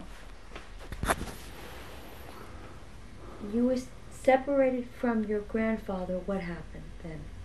And I went where I was told to go, to the other side where the people that were supposed to go to work yet went. Were you with anybody you know? Not at that moment, no. But there's some people from my town that were there that I knew there, sure, yes. A lot of people, yeah. And then what happened? And then, as I mentioned before, we were all led to a room where we were all told to undress completely, naked. And then we went to another room where they gave us haircuts and sheared off all the hair from our bodies and everything, and gave us. Went through. Could you describe that? How much hair did they shave off of you? Everything, wherever you had hair, everywhere. Your private parts, under your arms, on your head, everything was shaved off. And we went through like a shower. They even gave us a shower, and gave us these prison clothes, this striped clothes, and we were taken to our barracks, you know. What time of year was this again? Was it spring, summer? This was the beginning of June in 1944. What did your barracks look like? Okay, these barracks were normal army barracks, like everybody's familiar with it. And well, describe them to me anyway, just in case everybody isn't. Well, I'm not familiar with it. I really don't know how to describe them, except they were like buildings made out of wood, you know, and they were quite long, maybe about 100 feet long. I really don't know how to describe a barrack because, you know, I know I've been in the army too, but I'm not good in describing things. I don't know what you're trying to get out of me, really. Well, what did it look like? I mean... There was nothing in there but bunks, beds, triple-decker beds, three on each side. The same bunk that you're familiar with that people took movies and pictures after the war. Those are the barracks that you see. Hardly a person hasn't seen one on the movies. So those are the barracks that you saw in Auschwitz. Did you sleep on the top, middle, or bottom? I happened to be on the bottom, yeah. And what happened? Well, we were there for a few days. Things were really rough there. They gave us very, very little food. We had, even when they did, they had we gave one little dish, like a from out of metal, a platter. They gave 5, 6 people and gave them a dish and then filled it up with soup. And these 5, 6 people had to share without spoons or anything, just take turns taking a sip of soup. This is how we lived for about 3 or 4 days. And during this time, every night before we went to sleep, they all lined us up, and they're selecting people. But it turned out later they needed quotas to fill out for the crematorium. So they asked for people, anybody who's a jeweler, to step out. So people stepped out. Anybody who knows how to ride a bicycle, anything, just to get people to step out. And when they didn't get enough, they would go through row by row and look over people and tell individuals, step aside, step aside. And those people were never seen again. They were probably just used to fill up their quotas because they didn't have enough for that evening for the gas chambers. How did you find that out? I found out very fast because after the second day or the third day, I found somebody who was there a very long time, and the Polish people who were there for 3 or 4 years. So I asked them, is it true what they told us that you see your relatives every Sunday? Do you see your relatives every Sunday? So I was very nonchalantly said, pointed up, look up at the sky. Saw the sky, see the smoke coming out of those chimneys? Says, yes, those are your relatives. So go look at them, you can see them now. Those are your relatives. And that's how I found out, and he kept me informed of what's going on there, and I knew right away what was going on.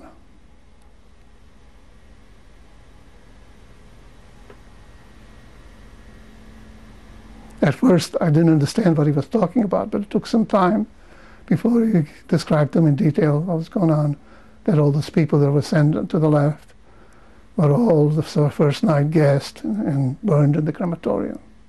And we'll never see our family again, which unfortunately he was right.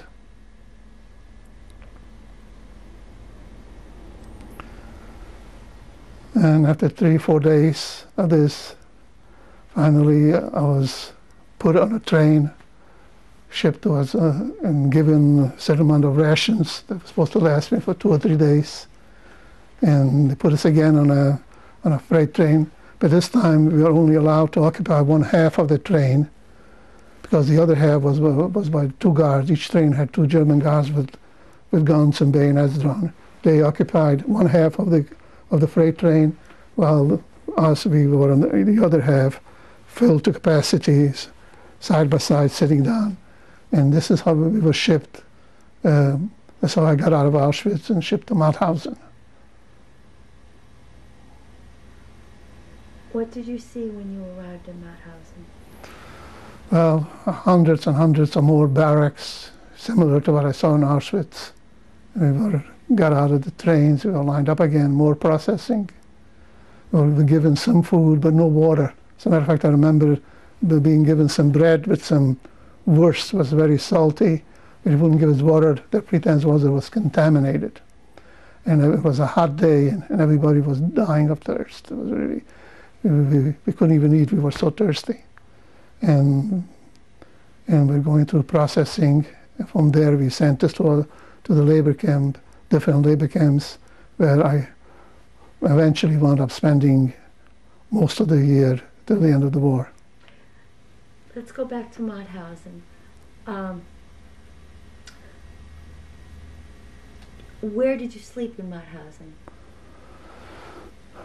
Well, I don't think I was there long enough to sleep. I was just there a few hours and sent to be processed and assigned to Gusen, and that's why the first night I slept was in Gusen. What did the processing consist of? Well, they assigned us numbers, and of all the prisoners with their numbers, they were like tags that were sewn out to your uniform, and next to the numbers there were triangles with colors.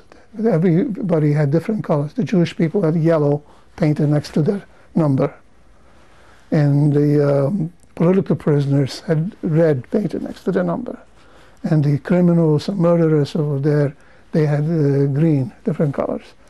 And then while it took time to sew these things on and everything, through the processing. Do you remember other groups that were there besides these three that you've mentioned? No, these are mainly these three groups: the Jewish and the prisoners that were caught during the war, Russian prisoners, and also the Germans, Nazi political prisoners who didn't, Germans who didn't agree with the government, who were also there as political prisoners, and also German criminals and murderers and whatever. Instead of being in prison, they were kept there and used as overseers, mostly, of the Jewish people, Jewish workers, Jewish. Do you remember your number? Yes, 71,701. And it's amazing how these numbers of 107, that's followed me all through life, and 701, 107, because even my payroll number was 107, and my first grandchild was one of the most important things that happened in my life, was born on October 7, 107, 10-7. And all the numbers that I ever see is always these numbers. 107 somehow seems to always be in there, one way or another. So just has nothing to do with what we're doing today, but I just felt I had to mention it because it's almost unbelievable, all these numbers that you asked me what my number was. 71,701. Did they tattoo that number on you? No, we just saw it on. And the significance on this number is also that I was the first one in this transport. This was the first number of this group. It started 701. And as soon as you were processed, you were giving a hot liquid that they called hot coffee. And I strongly believe that it saved my life, because I don't think I could have gone if it was so hot. It was a hot, miserable day. And after that salty wurst that they gave us with a piece of bread, I don't think I could have held out much longer without water. I would have passed out. This saved me, kept me going. So I was able to have a little hot liquid to drink. Do you know why you went first? Yes, probably because my name started with A. It was an alphabetical order, Abraham. Because my name was also called with my number, Abraham David 71,701. That's in German, 71,701. How were you transported from Mauthausen to Gusen? Well, it was only about a few miles. We walked. It was And march. how were you walking? In a company form. We were lined up like in a company.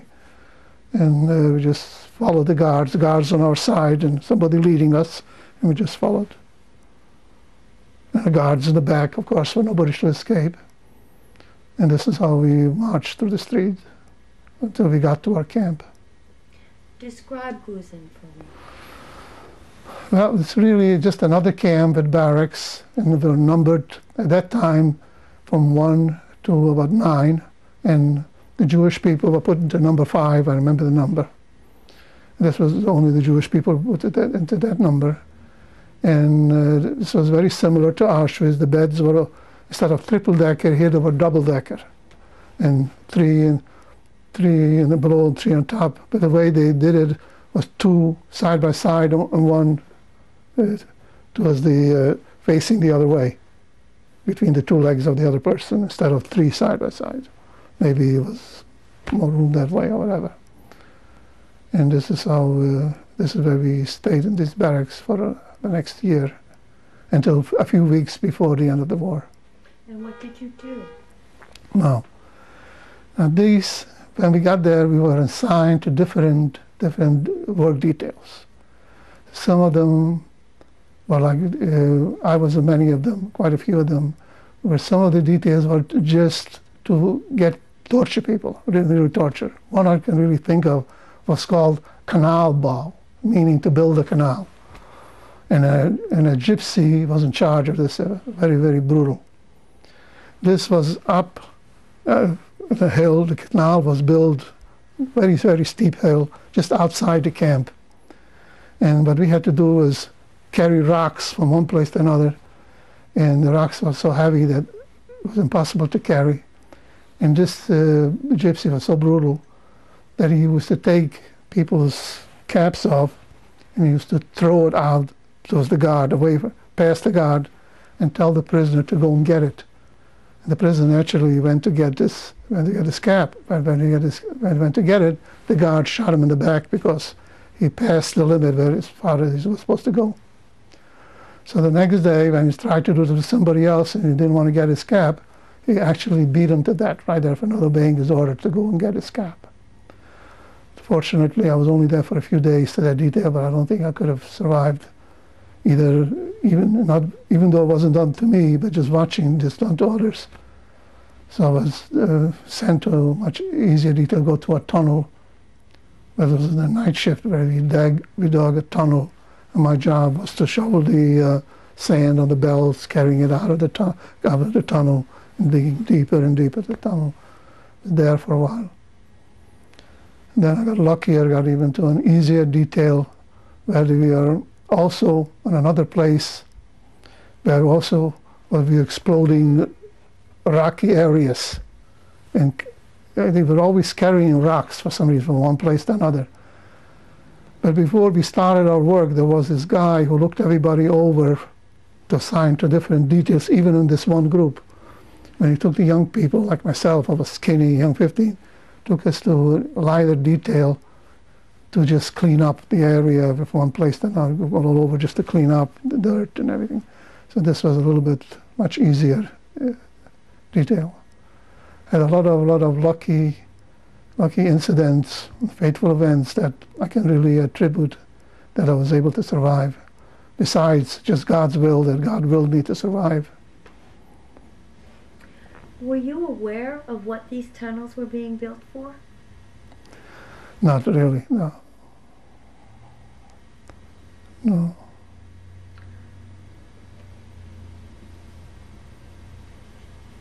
Could you describe what it looked like outside of the camp when you were able to look outside? Well, outside the camp was full of hills, really very, very hilly area, and rocks and hills all around, but that's all you could see. As a matter of fact, whenever we had air raids, we had to go hide. We always went up to these hills to hide in the caves there in order to be protected from the bombs. It was very, very hilly, rocky area all over. It's away from town, outside town. There's no civilian populations around. How often did you have air raids? Well, during summertime, we had quite often, maybe an average about once a week, or twice a week, we had air raids. I used to see the airplanes, yeah. Did you know whose airplanes they were? Well, I was hoping that I knew it was Allied airplanes, yeah, because otherwise we wouldn't have gone to the hide in the caves, you know, the bombs. We're going to change tapes again.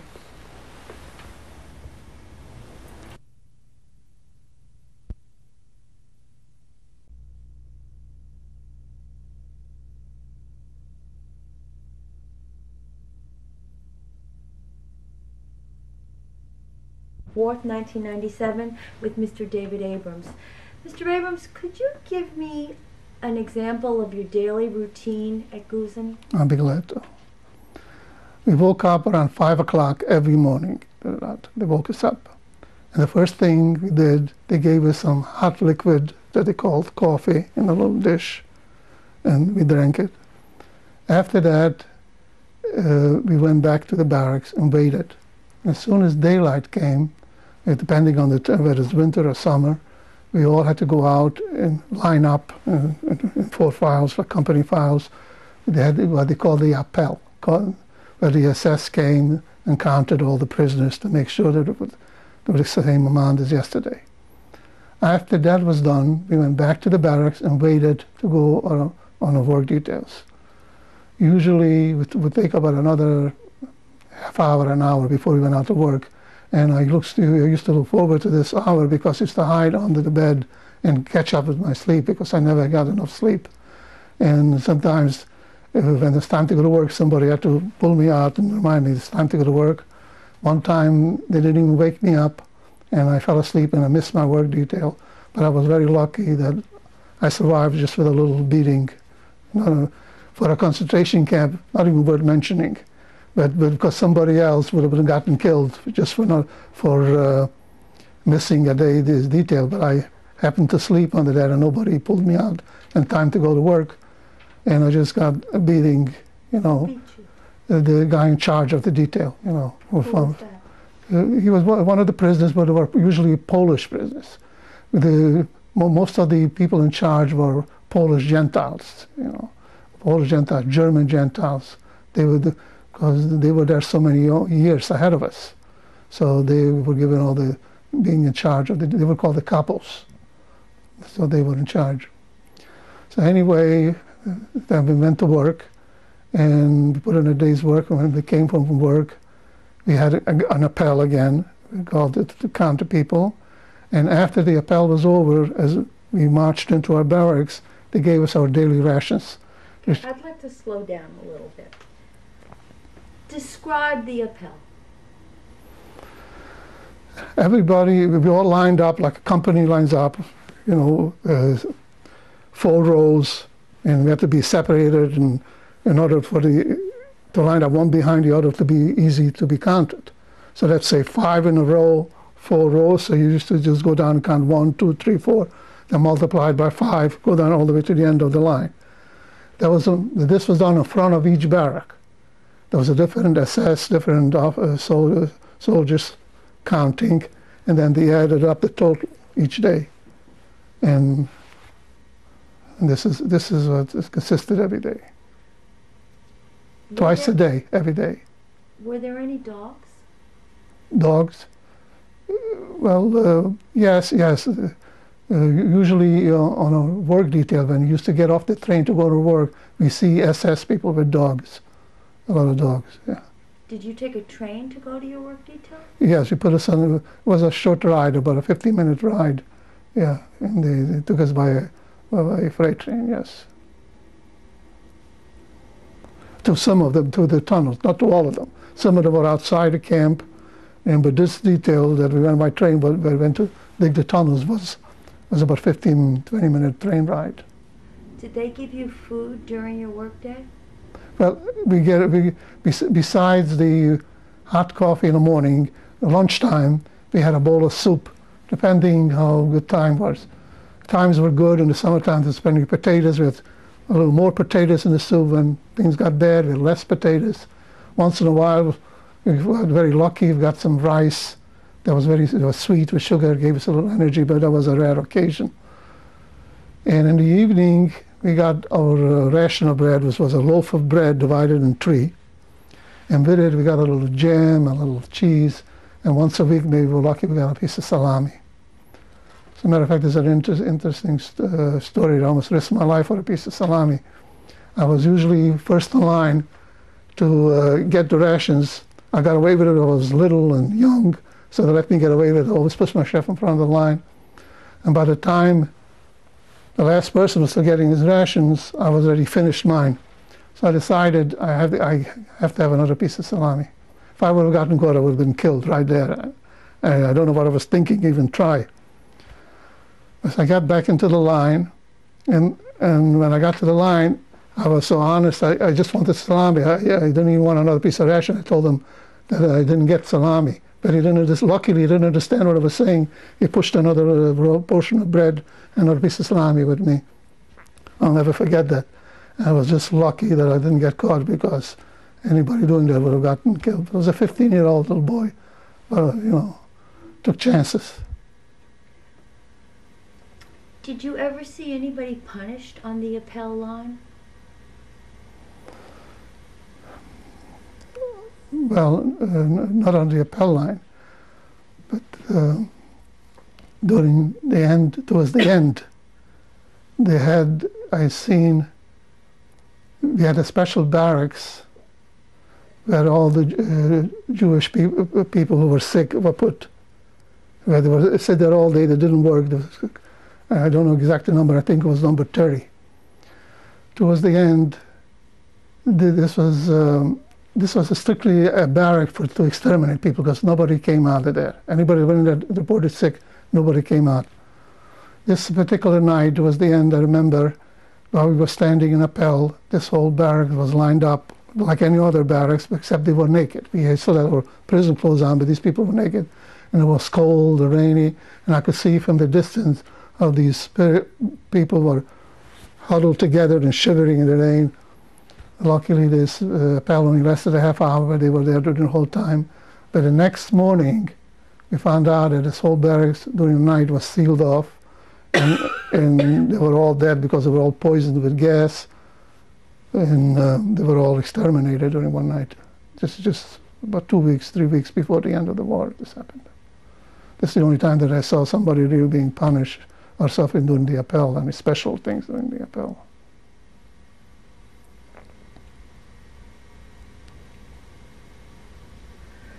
You mentioned before that you had a gypsy overseer. Yeah. Did he have any special Yeah. insignia? Yeah, this particular one had a green one, so he must have been a criminal also, besides being there for being gypsy. He also had a green insignia which signified that he was a convicted criminal. Were there any other gypsies that you saw in Gusen? Most of them I saw in Auschwitz, but not in Gusen. Gusen, just my only experience was with this one gypsy overseer. But in Auschwitz, I saw many gypsies. Could you tell me about that, please? Well, they were usually the ones who were processing everybody and doing the selections and telling which people to go one side, which go to the other, and they lined us up, and they distributed the food, the little food that we get, like I described, 5 people, 6 people, 1 bowl of soup together. That's what. When you got food in Gusen, did you have your own bowl? I had my own bowl, yes. Yes, my own bowl. My own spoon, made out of tin, yeah. Everybody had their own. How did you mark time in Gusen? Well, it was really not, we had very little time, because even when on Sunday morning we were off, we didn't go on work details, but very rarely did we just sit around do nothing, but somebody always came around and find something for us to do. But we did sit around, amazingly enough. We had to have a sense of humor. On Friday night, we used to sit around, a few boys. Most of them thought we were crazy, but I was one of them. That we used to sit and eat our rations, used to kid around with each other, pass the holly, pass the gefilte fish. And people thought, oh, you're nuts, so you're crazy. We were hoping maybe next Friday night we will have the real thing and not just talk about it. But you had to have your sense of humor, and we did. We even prayed whenever we had a chance. I wasn't, like I explained, my father died in that year, January, so officially I was still in my first year of mourning. We didn't realize that our whole family was, that we were all mourners, but whenever I had a chance, I got people together to say a psalm of the prayers, so I can say Kaddish whenever I could. When it came Rosh Hashanah, people were looking around for people who could remember some of the special. The normal prayers, most of it remembered a little bit. But when it came Rosh Hashanah, we had to have special people who could remember some of the special prayers from Rosh Hashanah, like in Sana Tokef and the Keilah Erdin. So he recited it for us. So the ones that survived, we had to go on hoping and have even a sense of humor. Otherwise, because people who didn't, who looked at us as we were crazy, they didn't last long. Because before you know it, they started not even eating those meager rations that we got. And we asked them, why don't you eat your food? You wanted to save it for tomorrow in case we don't get any tomorrow. But tomorrow during the night, somebody stole it from them. So he didn't have any, and they didn't last long at all. Like I said before, when I got my rations, by the time the last person in line got it, I already ate mine. So they couldn't steal anything from me because people actually stole from their own friends or anything during the night. They even stole hats and shoes to sell for food. Because in every group, no matter what, you have some who behave like human beings in any circumstances, and some just turn into the animals like they were trying to make us to be. Like some people, very, very, very few, luckily even cut off meat from dead people to eat, but luckily only a few of those.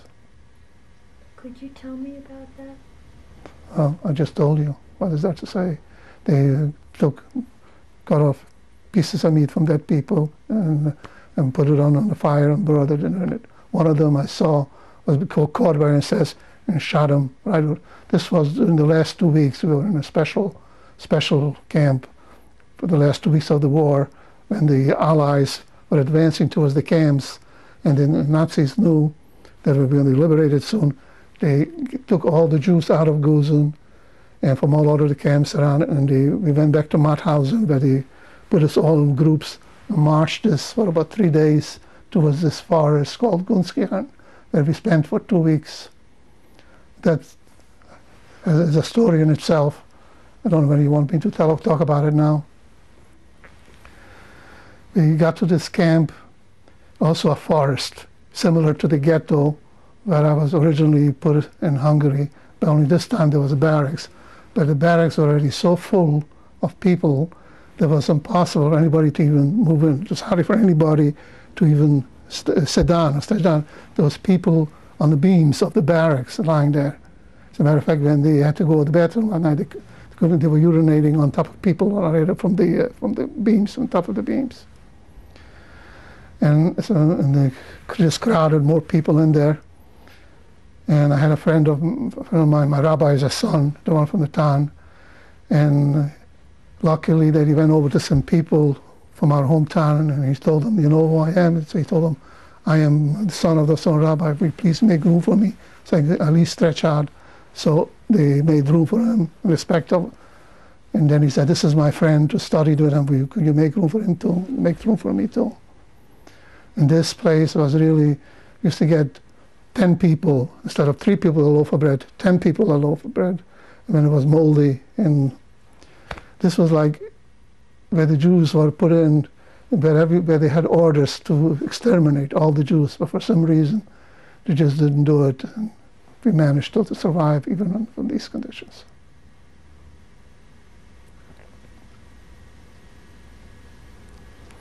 But I'd like to tell you about an incident that's fate that really saved my life, that has to do with going on sickle. I had an infection on my right heel. It was getting very bad. I was afraid to go. Every day they had sickle. But I was afraid to go because I'd never seen anybody come back. I was afraid that they just get rid of you. But eventually it got so bad that I figured they got all yellow from the pus and everything, and it was afraid I would develop, get gangrene or whatever, and I won't survive.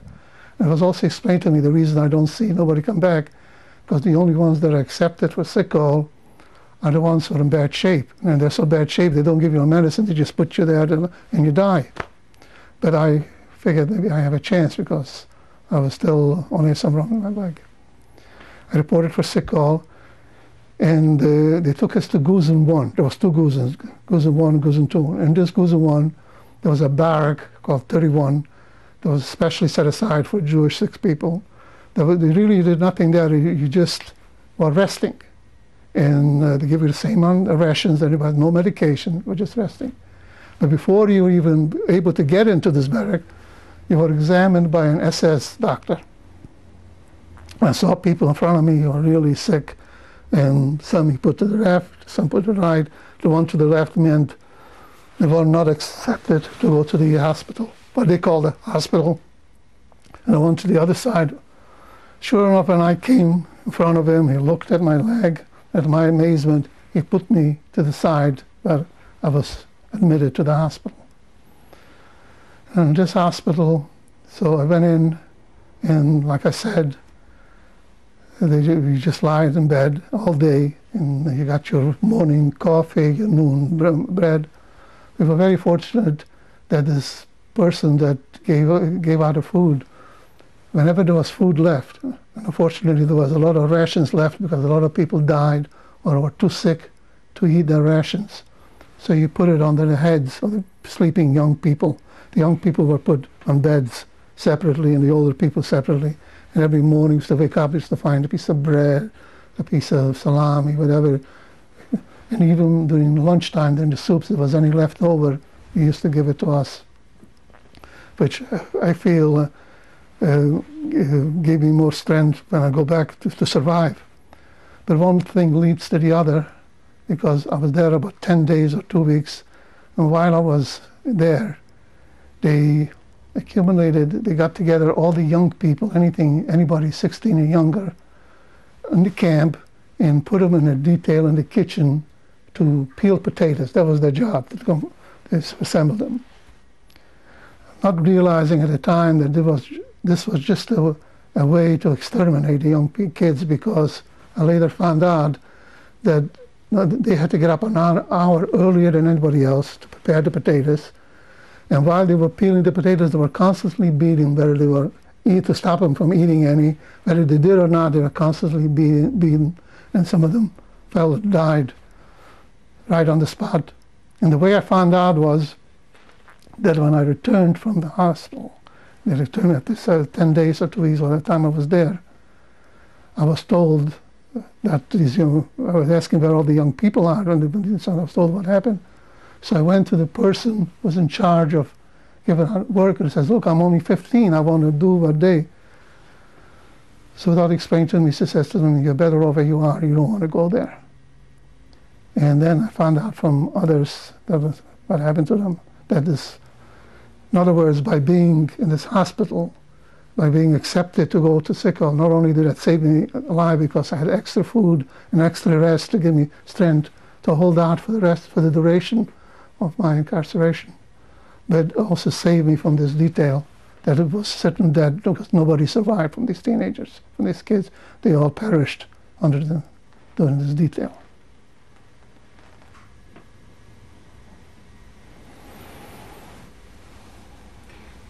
I'd like to ask you to tell me if you witnessed anybody stealing that you had mentioned earlier. No, because the stealing took place during the night, and we had so little sleep. Like I said, I always try to catch up under the bed before work, that I could never really see somebody steal. But I just know somebody woke up, where's my head, where's my shoes, my rations are gone, you know. And it was really terrible. All I know is I had this close friend of mine. This is my rabbi's son. His name again? What's his name? Yecheskel Horowitz. My rabbi's name was Elisha Horowitz, who later became the Dayan of Muncie. And he died a few years ago from cancer. Wherever we had food, we always shared. We always shared the food. And even after the war, we had this long. There's something going between us that I owe him. I have a Hershey bar. How do I know him a Hershey bar? Because we had a pact. Any food that we find, a potato or a peel of potato, we always shared. While we were in this camp, this extermination camp, in the last 2 weeks in Gunski, and we had this horrible situation where they all squeezed us into the barrack. We were there it must have happened about 2 days before the war ended. There were some packages arrived from the Swiss Red Cross, and they announced that all young people 16 and under are entitled to stand in line for these packages. So we knew there was going to be, even to get near these packages, you'd get killed, just to get there. So we flipped the coin, one of us should go, take a chance, and whatever we get, we'll split half and half. So I drew the lot, some straw, whatever we picked, and I had to stay in line. And I went in line, nearly got killed getting there. And I got this package. How did you nearly get killed? What? How did you? From stampede, from crowds pushing one another on top of another, just to be in line to get this food. Finally, when I got there, I got this food, and I brought it back, and I shared 50-50 and everything. But one Hershey bar, I ate before I even got there. I didn't share with them. And it bothered me through my whole life. And I told them that, I confessed that I owe him half a Hershey bar. So for the rest of my life here, until he died, he says to me, you owe me half a Hershey bar. But everything else I shared 50-50 with him. Only reason I'm telling you this because to show not everybody stole from the next. There are some people that shared.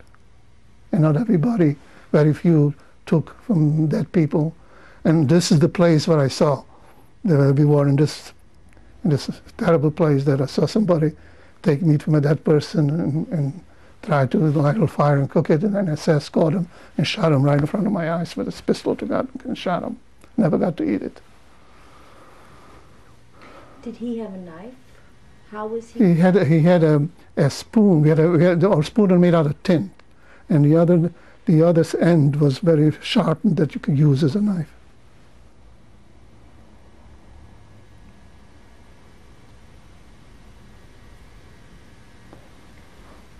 How did you bathe? Well, we had a place where we had running water next to the latrine when there was running water where we could go and bathe. As a matter of fact, they were very, very particular that once a week we all had to be shaven and had to and haircuts, clean haircuts, and wash every day. And as a matter of fact, most people even had to stay up half the night in line just to be shaven. And the overseer used to come. Anybody who went to sleep used to feel your beard. And if you had whiskers, he used to beat you practically to death because you weren't dared to go to bed. Many times I felt hands on my face, but luckily I was only 15. I didn't have a beard yet, so I was survived and I continued with my sleep. But every few minutes I had to film somebody feeling my face to see if I'm shaven.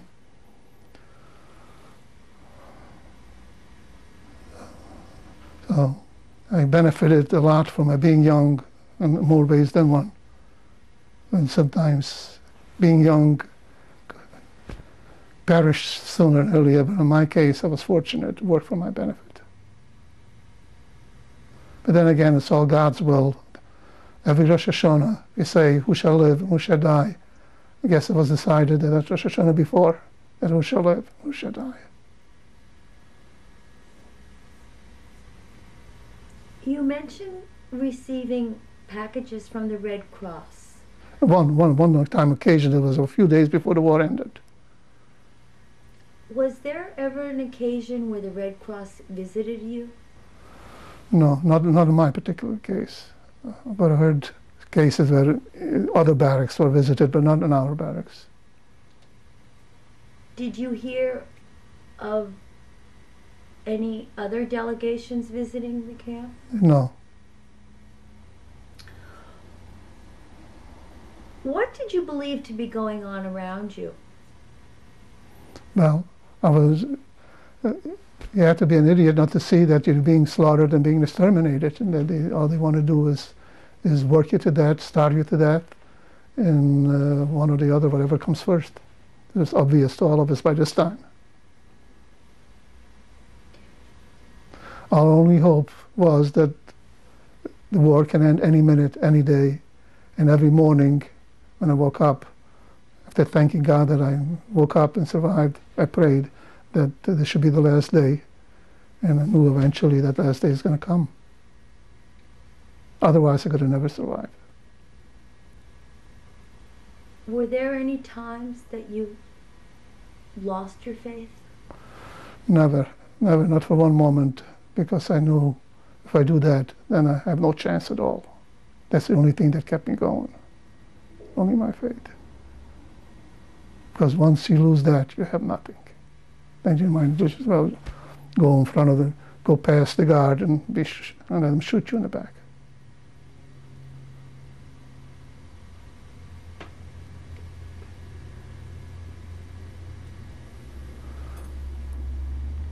Because I know I prayed every morning, and I know that God was there with me, and He listened, and I know that He answered my prayer every day. The only thing is, His answer was no, not yet, not today. But I know eventually He's going to say yes, but I continued praying every day.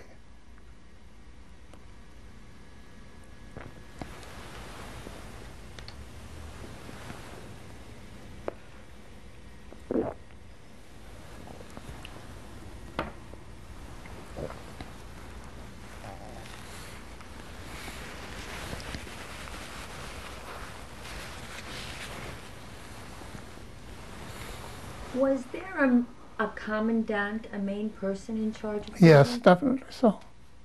Yeah, he's the one who took the appel every day. He counted the prisoners. He walked around all day the camps. He came to inspect the barracks. And, yeah. Do you remember his name? No.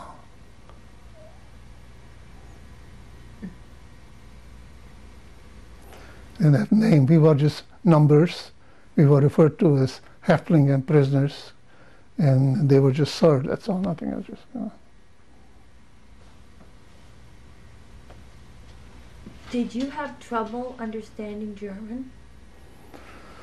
Well, I knew some from my Yiddish, so as much as I needed, there was no problem. There wasn't much. Just to tell me to move or come here or come there or do this or do that, that's that German was easy to understand. You didn't have to understand language. You just see by their emotions what they want you to do. But I happen to know a little German, yes.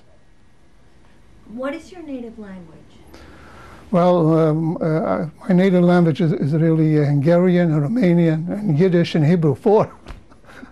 Because the population where I lived was Hungarian. But the government was Romanian. I had to go to Romanian school. So in school and with the government officials, I spoke Romanian. With the population, I spoke Hungarian. My father would only speak to the boys Yiddish, but the girls were allowed to speak any other language but Yiddish. And in yeshiva, I spoke Hebrew, Russian, holy language.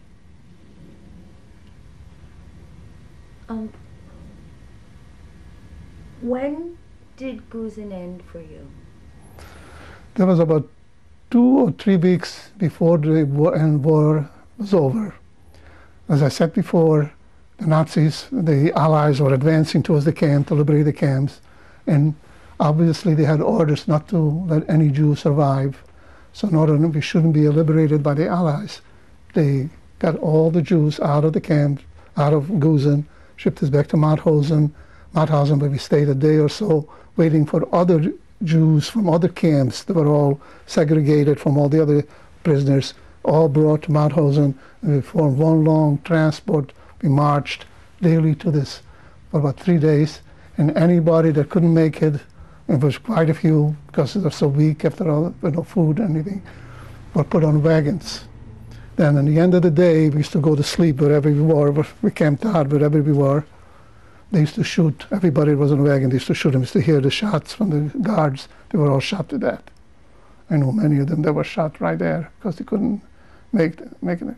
So you knew the next day if you couldn't walk, you better make sure that you can walk. You didn't want to go on those wagons. We're going to have to stop and change tapes, but I'd like to, just a minute.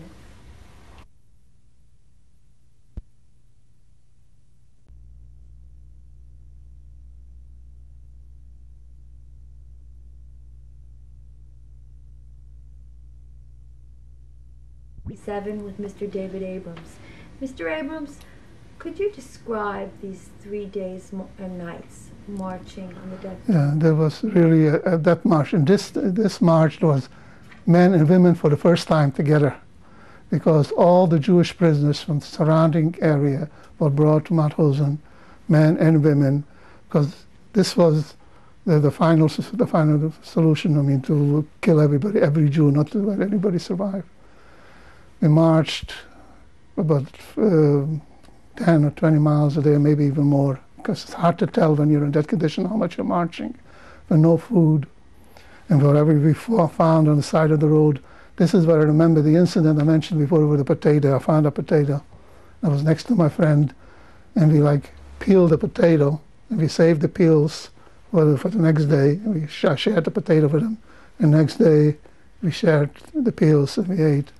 But every night, at the end of the night, we stopped to rest for the night in the fields, wherever we were, between towns, villages, big fields, and we spread out and went to sleep. And all those people that couldn't make it during the day, because in the collapse during the march, they put on wagons, and they were carted with wagons. And by the end of the night, when we went to sleep, as it got dark, we heard shots, and we knew that one after the other, boom, boom, they were all shot right there.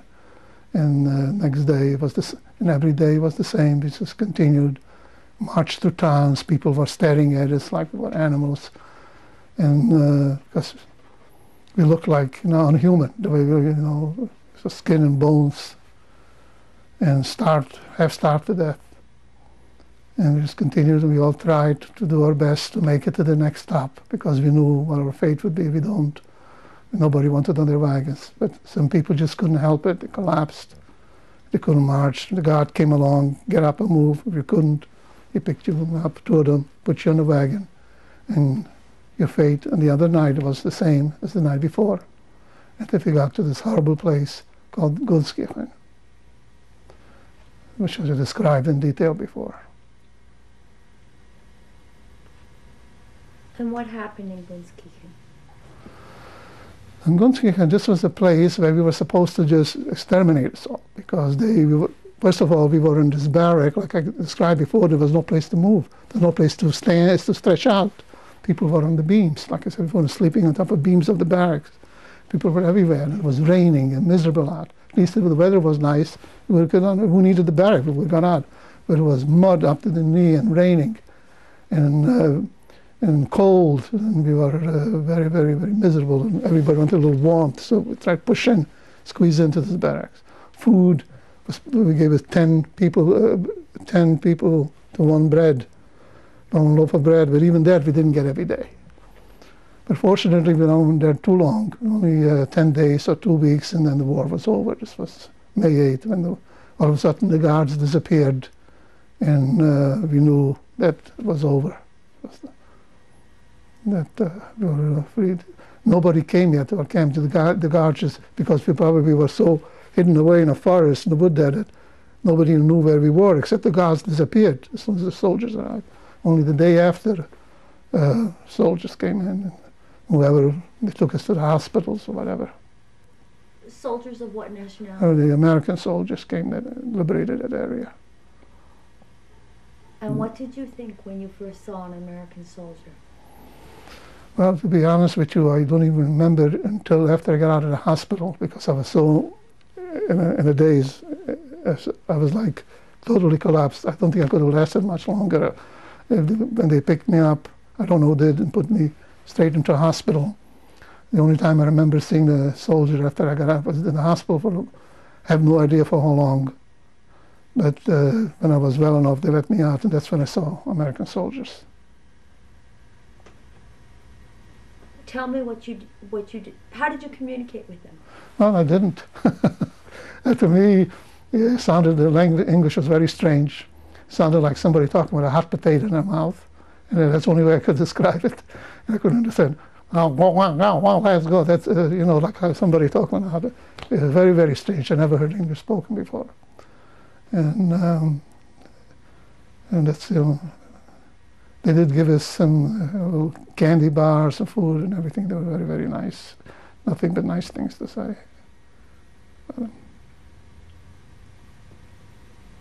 Did your friends survive? Some, very few, yes, they survived. Some of them are still, thank God, still around here. Did you find out what care was administered to you in the hospital? No, not really, because they didn't tell you anything. I was just happy to be alive. Got some food and got fixed up a little bit. I was able to walk out with a little strength and a different person, a new person. They just put me out on the world.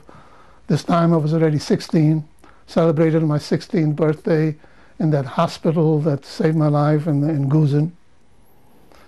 And here I was already 16 and a half. I was a man. I was on the world by myself. I was put out on the street, find your way home, which I did. It took me a few weeks, but I did.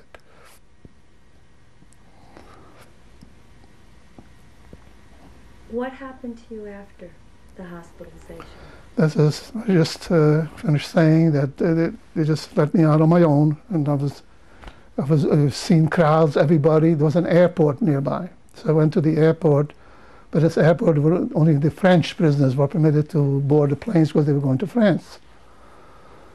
So I was from Romania. There was no organization, nobody, no leaders, nobody to tell you what to do. I was just on my own, trying to survive. The French seemed to be very organized because this airport was only French survivors were sent. So I went back to the camp.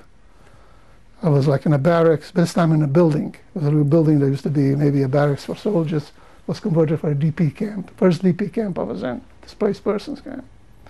So I stayed there till some Americans marched us to another camp, put us in a group, and they put us in another camp where they provided some food for us. And then the Russians took over this area. The Russians, this area was near Linz, became the Russian zone. So the Russians wasn't as pleasant as the Americans because they didn't provide us any food. We were there for about 2 weeks, trying to survive as well as... When you say we, who is we? The survivors, whoever was left, a bunch of people of all ages. And we were just waiting for something, to have somebody to guide us and lead us, because our goal there this time was to go home, to see who was left from our family, who we can see. But we had to wait. We were happy we were alive, so we weren't pushing. We were just waiting for things to happen. The main thing was the war was over. We're no longer in a concentration camp. We are free. We were able to go and find our own food, whichever way we could. We just have to wait for opportunities. So one day the Russians got us all together in the camp and put us in a long march, also lasted about 3 days. Again, it was very similar. During the night, we camped in the fields, similar to that march that I said this time. And nobody harmed us, except during the night the Russians had this habit of searching everybody under the pretense of looking for guns. Davai pistoli, give me a gun. Says, I have no gun. So they search, and whatever they find in your pocket, they take anything, because this is how they were. So they were known to rape women. They were They were also known to, they were always drinking and drunk, the Russian soldiers, raping women, all ages from 16 to 60, they didn't care. Did you speak to anyone that happened to? Yes, I did. Yeah. I heard personal stories telling by people that, some of them, there was only one thing, if you had a boyfriend or a husband, they leave you alone. So many girls were alone. Whenever they saw Russians coming, they begged anybody they passed by, please pretend to be my boyfriend or my husband, so the Russians will leave me alone. That's the only thing so then they were protected. So they marched us for days, and finally, after 3 days, they just disappeared. The guards disappeared. We were on our own again. So I start marching. I don't know where I'm walking. I don't know where I'm going. I'm just walking. I don't know why. I don't even know why I picked a certain direction. I was hungry. I passed by a house, stopped in for some food, asked for some food. There was nobody there. But I saw a loaf of bread, half a loaf of bread on the table. So I waited and called nobody. So I picked up the piece of bread and I walked out and continued on my journey. Only walked about 100 yards or so, and obviously the owners came back and they called the police. But the Russian police came after me and stopped me. He says, where am I going? She says, I don't know where I'm going. I'm trying to get home. I told them who I was. I'm trying to get home. So they put me on their jeep, and they took me to a railroad station. And they told me, and we had more prisoners, a lot of survivors were there. And she says to me, wait here. So you can sleep here tonight, and tomorrow morning there's a train going by here, going to Vienna. And from there you can go get a train to Budapest, and from then you go. And that's exactly what I did. So I stayed in that railroad station, and it took me about a week before I got to Budapest, and from Budapest to my hometown. When did you find out for sure what had happened, learned the fate of your family? This was weird. I finally got home to my hometown in the middle of the night. It was about 2 o'clock in the morning from the railroad station, after weeks of really going from one train to another, from one city to another, till I found my way home. And there was a welcoming committee from the town, people who were already there from every night a train pulled in, they came to welcome survivors. Sure enough, they came and sang, happy. And when they asked me to go on the wagon to go back to town, I'm a 16-year-old boy, a little over 16. I refused to go with them because I wanted to walk on my own. I wanted to go to my home, to my house. was crazy. So I walked, and at 2 o'clock in the morning, it was quite a distance in the dark. In the middle of the night, I get into my house where I lived, number 9, Mihai Street, whatever the name was. And I start calling out names of my family, like if I expected an answer. I'm home from school, you know.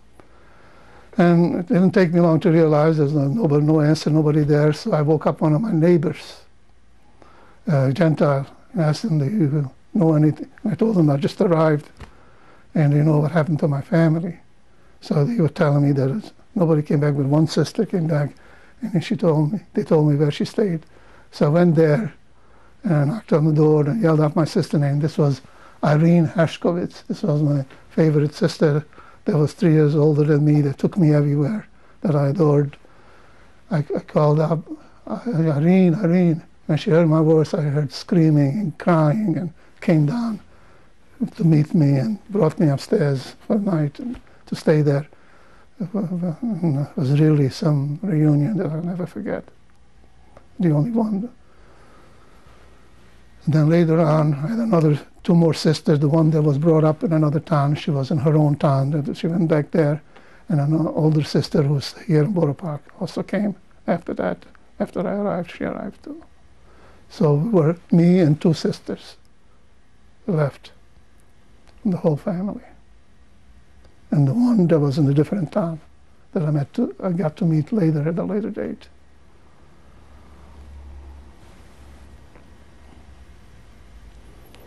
And then my journey started all over again, which was no picnic, from 1945 to 1949 to the day I got here, from one DP camp to another, 6 different countries, 5 different languages.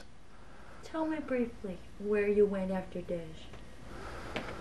Well, after Dej, for a brief period of time, I tried to visit and search for families. I found some family in a town in Romania, stayed a short time with them. Then, while I was there, I heard that my favorite sister, this Irene Hershkovitz, the reason I call her a favorite, they're all real favorites, because she was always with me. She was my close to age, and she was always watching over me, and I really loved her. I loved all of my sisters. And she was getting married in this town, not far from my hometown, about 60 kilometers from the town where I was born. So I went to visit my new brother-in-law and my sister, and I stayed there about a week or 2. He was very well-to-do. He had a few businesses. And after a few weeks were up, I wanted to go back to yeshiva to study. And he tried to tell me that I learned enough. It's time to learn a trade. Stay here with me. There's plenty of room here. He had a big, big house, a mansion. There's plenty of room for you, and I'll teach you a trade here, and you'll learn. So I stayed there for about a year. But people started leaving, going to Eretz Israel, going to America, just because there was no life for Jewish people there. So I decided this is not for me. I want to leave too, and I picked myself up, and I left. But everything, there was no papers. Everything had to be done clandestine, at night, illegally. So I had to cross from Romania, was then Romania to Hungary, during the night, and hoping not to get caught by the guards because I had no papers. And from Hungary to Austria. And in Austria, I did get caught by the border guards. And I was put in jail for 7 days for crossing the border illegally. But at the border, I was caught by the Austrian guard, and it says, and I asked me, what am I doing here? So I was smart enough to say that I'm trying to go to Hungary to look for some survivors, for some relatives. So after they put me in jail, the Hungarians crossed me over to Austria, exactly where I wanted to go, because they thought I came from crossing there. And as soon as I got to Austria, I found my way to Vienna, where I was still in the Russian zone, and was also DP camp, and stayed there a short while. And the goal was to get to the American zone, and from there, you can work your way to immigrate to get a visa to go to the United States. But nothing happens easily for me, because it was again, I had to cross at night illegally to the American zone. And I get to the promised land, to the American zone, and then I put in the camp, But there's nobody there in charge. Everybody's on itself. Nobody to give you food or guidance.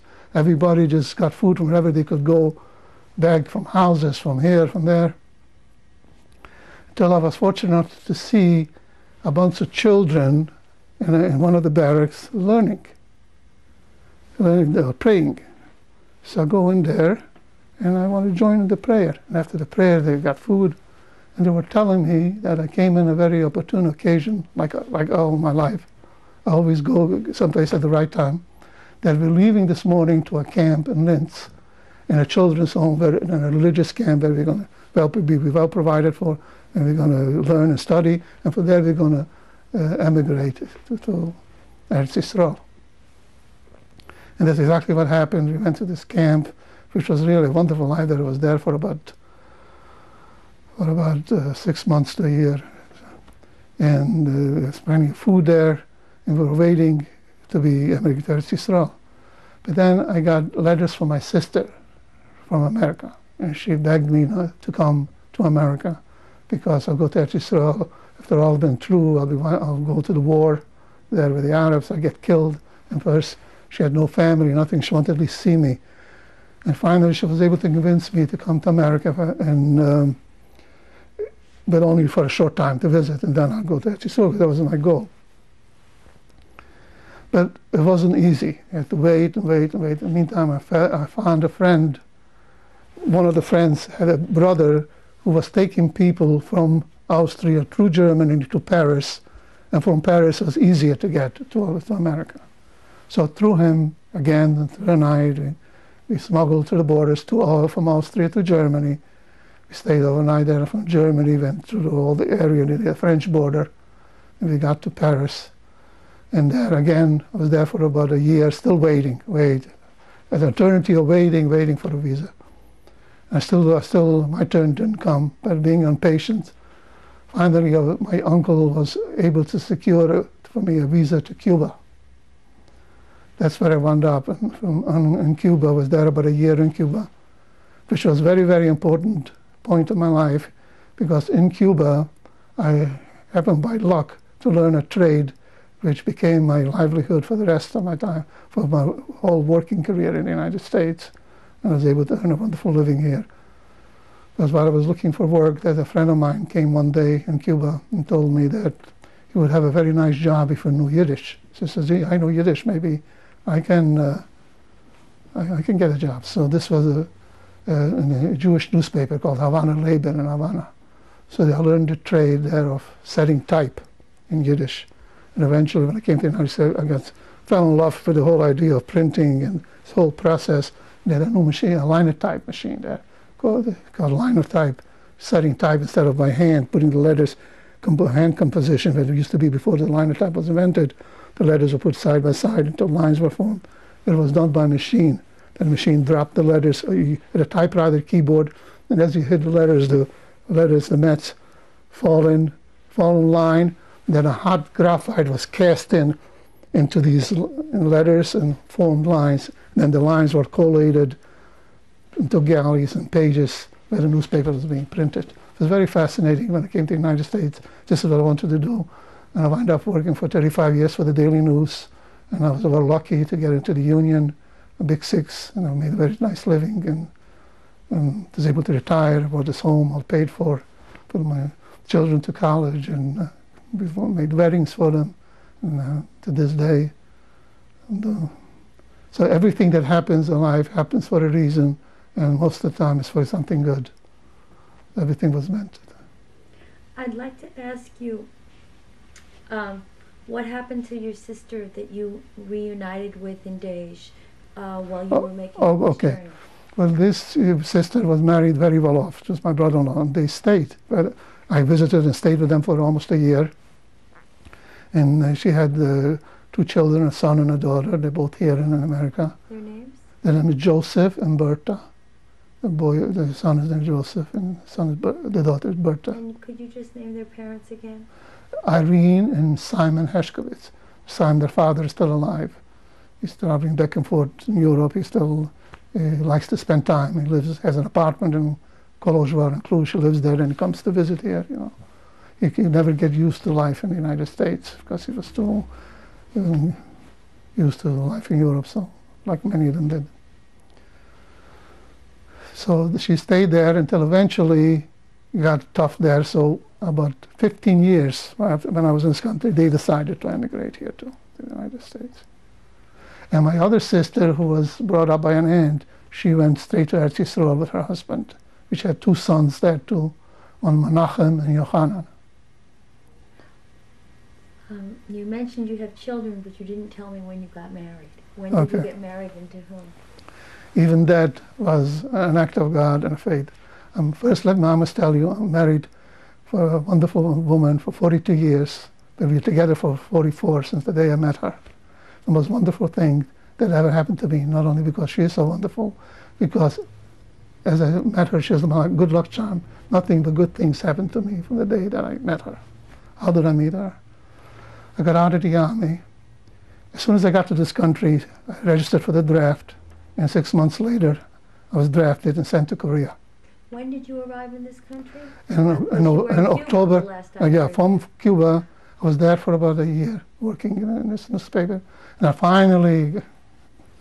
coming to the paradise, the United States. On October 18th, 1949, my oldest sister Olga's birthday. As a matter of fact, my uncle, when I come in, he introduced me to my sister here.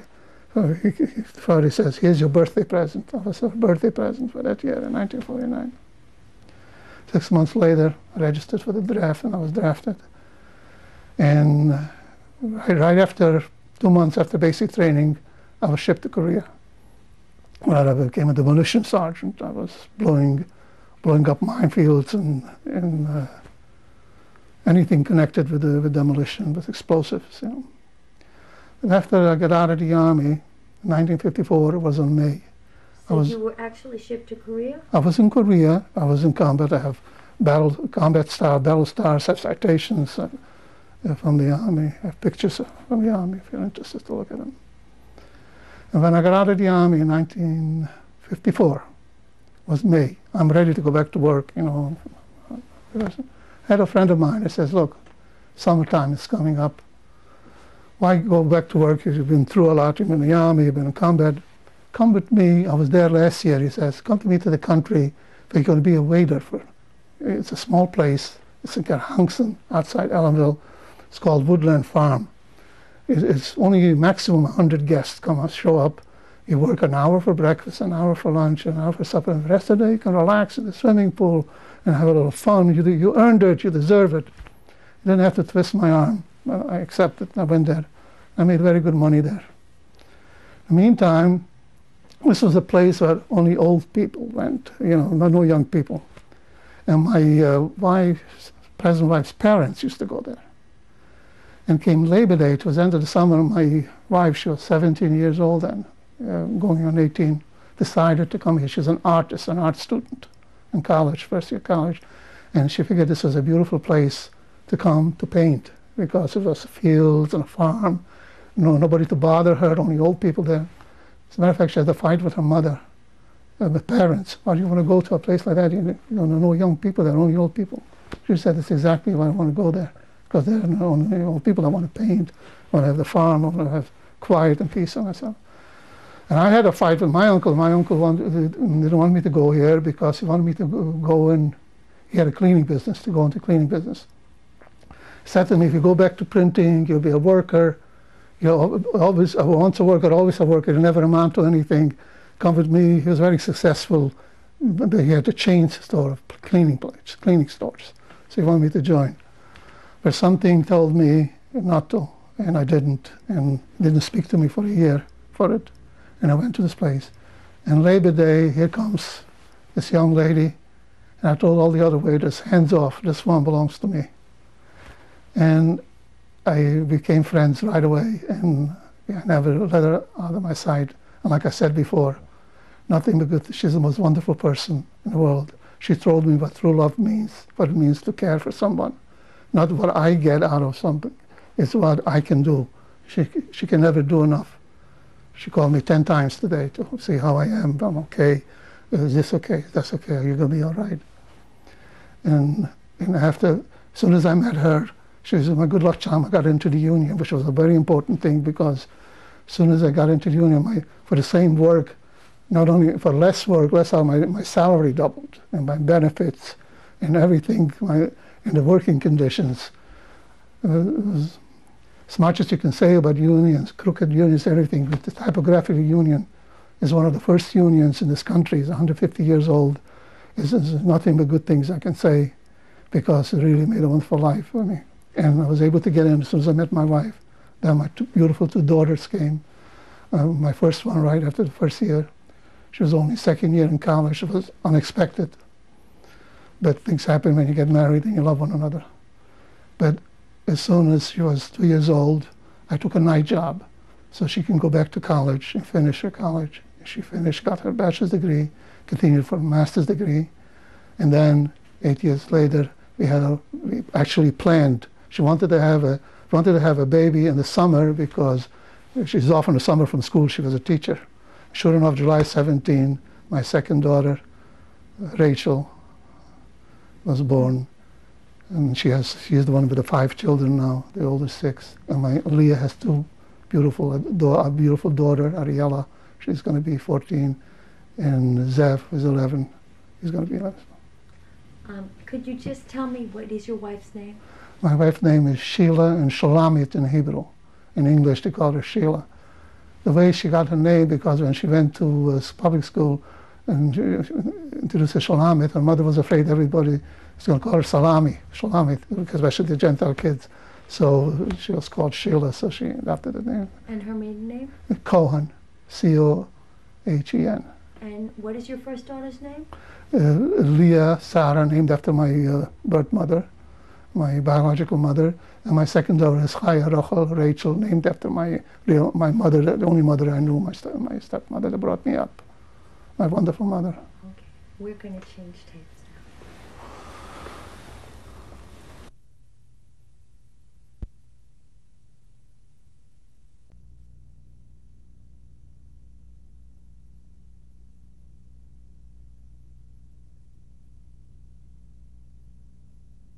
Mr. David Abrams. Mr. Abrams, how has the war affected the way you've brought up your children? Well, it affected me personally in many, many ways.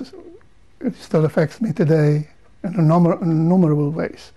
But as far as I brought up my daughters, it's very strange, because through the whole time, this is the first time in over 50 years that they knew I was in a concentration camp, but I never brought it up. I never discussed it. I never talked about it, especially when they were little. I completely blocked it out of my mind, which was wrong of me, I know. But this is the way I was able to fight it and go on and survive, by completely blocking it out of my mind and just go on every day and feeling that there's a reason why God saved me, and I have to, instead of just harping on what happened, there's something I have to do. I have to go on and bring up my children in a normal way as much as I possibly can. And this is exactly what I did and tried to do with them. So today they're both married very wonderfully, and they're observant. They're both Orthodox. As a matter of fact, my younger one is very frum, has 5 babies. The oldest one, 6, who's going to be 7 in January. And they're very, very, very observant and very good daughters, good children. And you couldn't ask for anything more or anything like that. Are there other ways that the war has affected you? Are there any ways that you think are noteworthy? It affected me in everything I do, and every day. There's a day that goes by that it doesn't affect me.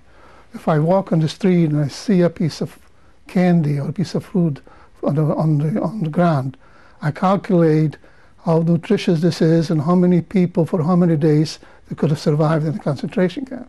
If I see bread, I pass by a bakery, and one time I almost passed out when I saw a garbage can full of bread, which wasn't even moldy. They were just old loaves of bread full. And I stood there and trying to figure out how many thousands this could have saved. And I do this to this day. I could tear up a $20 bill and throw it, and it wouldn't bother me. But to save a piece of letters and throw it in the garbage hurts me terrible. I'm affected daily, and this will be for the rest of my life.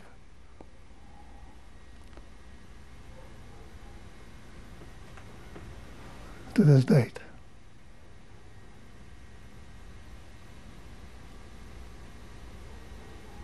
Is there Although I never spoke about it and blocked it out of my mind only towards others, but inside my head it was always there.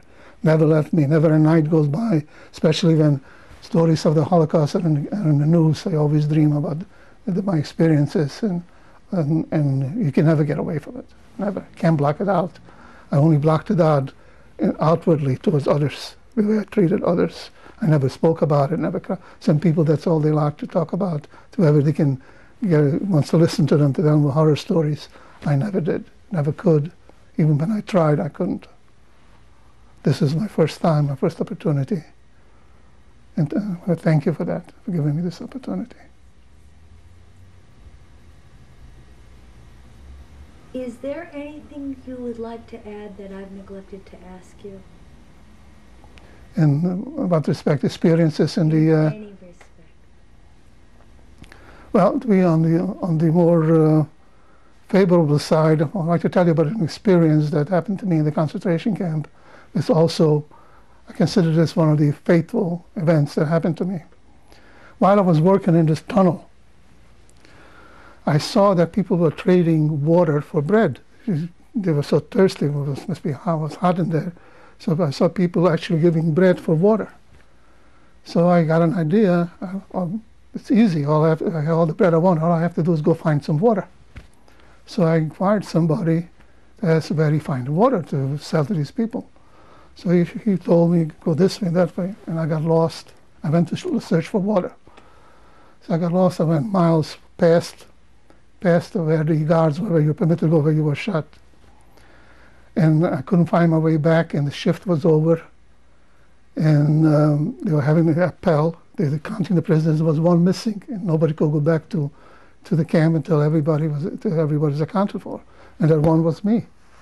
And then when I came back, I was passing guards, and they were yelling, Germans with their guns. Normally they would shoot you just when you go to get your cap that the guy threw away. They shoot you. Here I am past. They're just yelling at me to go back to. I guess God was with me, or angel. I don't know what was. And when I got back, and when they found me, all the prisoners said they're going to tear me to pieces because here they're ready to go back to the camp, and they were held back because of me. I figured if I wasn't killed by the Germans, I would have been killed by them. But obviously, I'm still here, and nothing happened to me. And another occasion, one morning after work, when we were lined up, I was in the back of the line, and a Russian prisoner comes over to me. He wants to sell me a sugar beet. So he says, I have nothing to give you. So he says, at the end of the day, when you get your rations, you give me a slice of bread. I says, good. So I took the sugar beet and I tied it around on the bottom of my slack, of my pants. And while this was going on, that's what this guy sold in the sugar beet, which I wasn't aware. In the front, the SS were searching people for sugar beets. It seemed like a beet field was raided during the night. And the owners complained, and the SS came and searched, and anybody they found with sugar beets, they shot right on the spot. And that's why this Russian sold it to me, because he didn't want to have it on him. But while they were searching in the front, yet another angel came and dressed up in the clothes of a couple, and they looked at me and says, what you got there? I says, I have a beet. He says, where did you get it? Says, I told him what happens, God. He says, get it over soon, because in another few minutes you'll be dead. And I got rid of it, and he saved my life. So these are proof. How can you not have faith in God when things like this happen to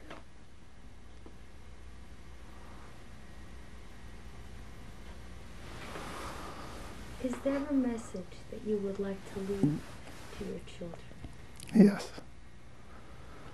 All the things that I learned about life, my experience, will most likely fill the pages of a decent-sized book. But I'm only going to mention two things, two qualities of life. One that sustained me during my experience in the concentration camp, and the other that sustained me the years from 45 to 1949 till I got to the United States and continued on to this day to sustain me. The first one is hope. Never, never give up hope, no matter how bad things are. If it rains for 40 days, the sunshine will come eventually, and things get better. Because believe me, it doesn't get any worse than in a concentration camp. But 50% of my survival, I am sure, and I'm certain, was only because I never gave up hope. I saw with my own eyes what happens to people when they give up hope. They become depressed. They don't eat even the little rations that they got, and they never survived. So never give up hope, no matter how bad things are. The second thing is very interesting, which I call is gratitude. Now, this is a very interesting quality because not only is it necessary to be happy, but if you have this quality of being grateful, you're guaranteed happiness. It comes together.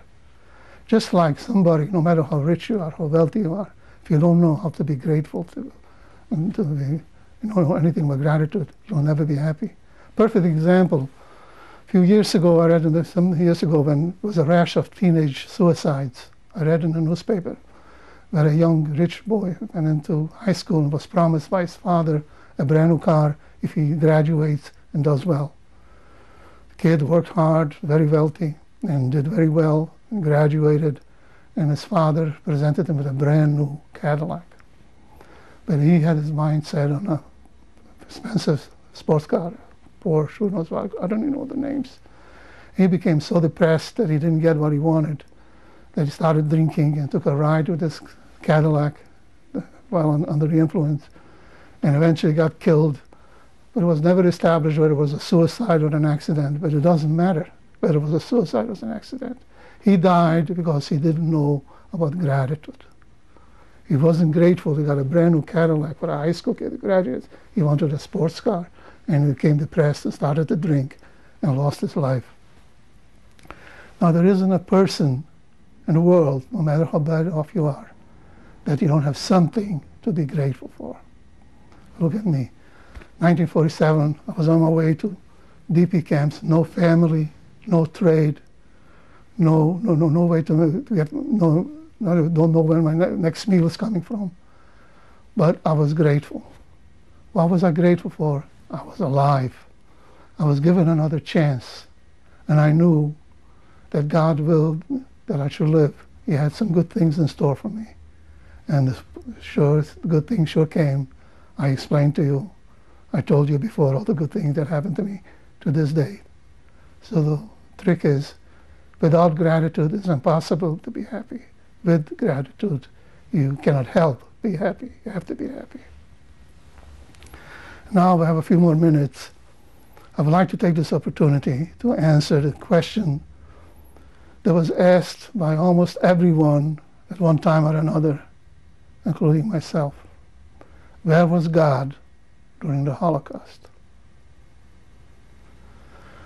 My answer is God was where he always was, where he always is, and always will be.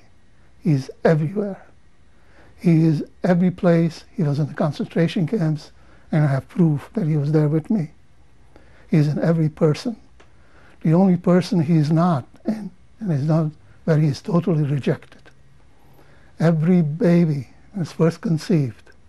God takes over the embryo and watches it to grow, that everything should go all right.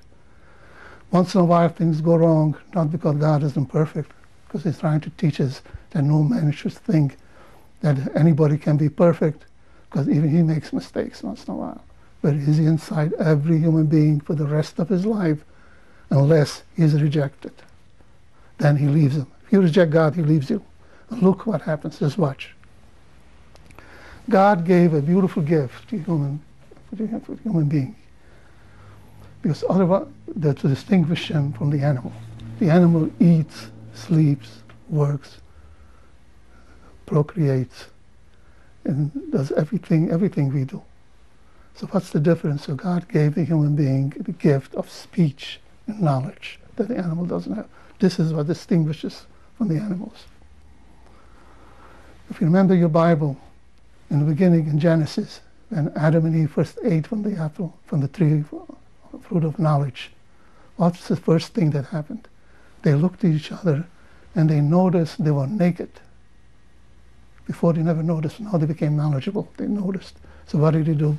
They took some leaves and they made themselves clothes. And at the end of the chapter it says that God made them leather shirts, shirts made out of leather, and dressed them. But what happens when you reject God? You reject this beautiful gift He gave you. Just like an engaged couple, when they break up and they reject each other, the diamond ring has to go. And the girl refuses, the boy has the right to demand it and take him to court to get it back. So when you reject God, you're giving Him back the gift that He gave you, the gift of course, you don't become mute that you can't speak, but morally, you give Him back the gift of speech, the gift of knowledge. And what happens? You revert to an animal. All of a sudden, you don't need any clothes anymore. You walk around half naked in the beaches and the dance halls and the bars, totally naked. You don't need clothes, you're an animal. And I don't have to tell you what a man does when he becomes an animal, because we saw that very well. He's even worse than an animal, because animals don't do what man can do when they reject God. So my message is that God is everywhere. And now that we know where God is, my question to you is, where was man? Where was man when this happened? Where was President Roosevelt, the man, when he turned back a boat for the people to certain death, wouldn't let him in? Where was when the first half of Germany went crazy on Kristallnacht to break windows and break stores and arrest Jewish people and murder them? Where was the other half? Where was all the countries in Poland, Hungary? Where were all the people? Where were they? That's the question. Well, it can be, what was done cannot be done. The only thing we can do is protect ourselves to make sure that it never happens again. By remembering, Zachor, always remember what happened, never forget. Al tishkach, don't ever forget. Thank you.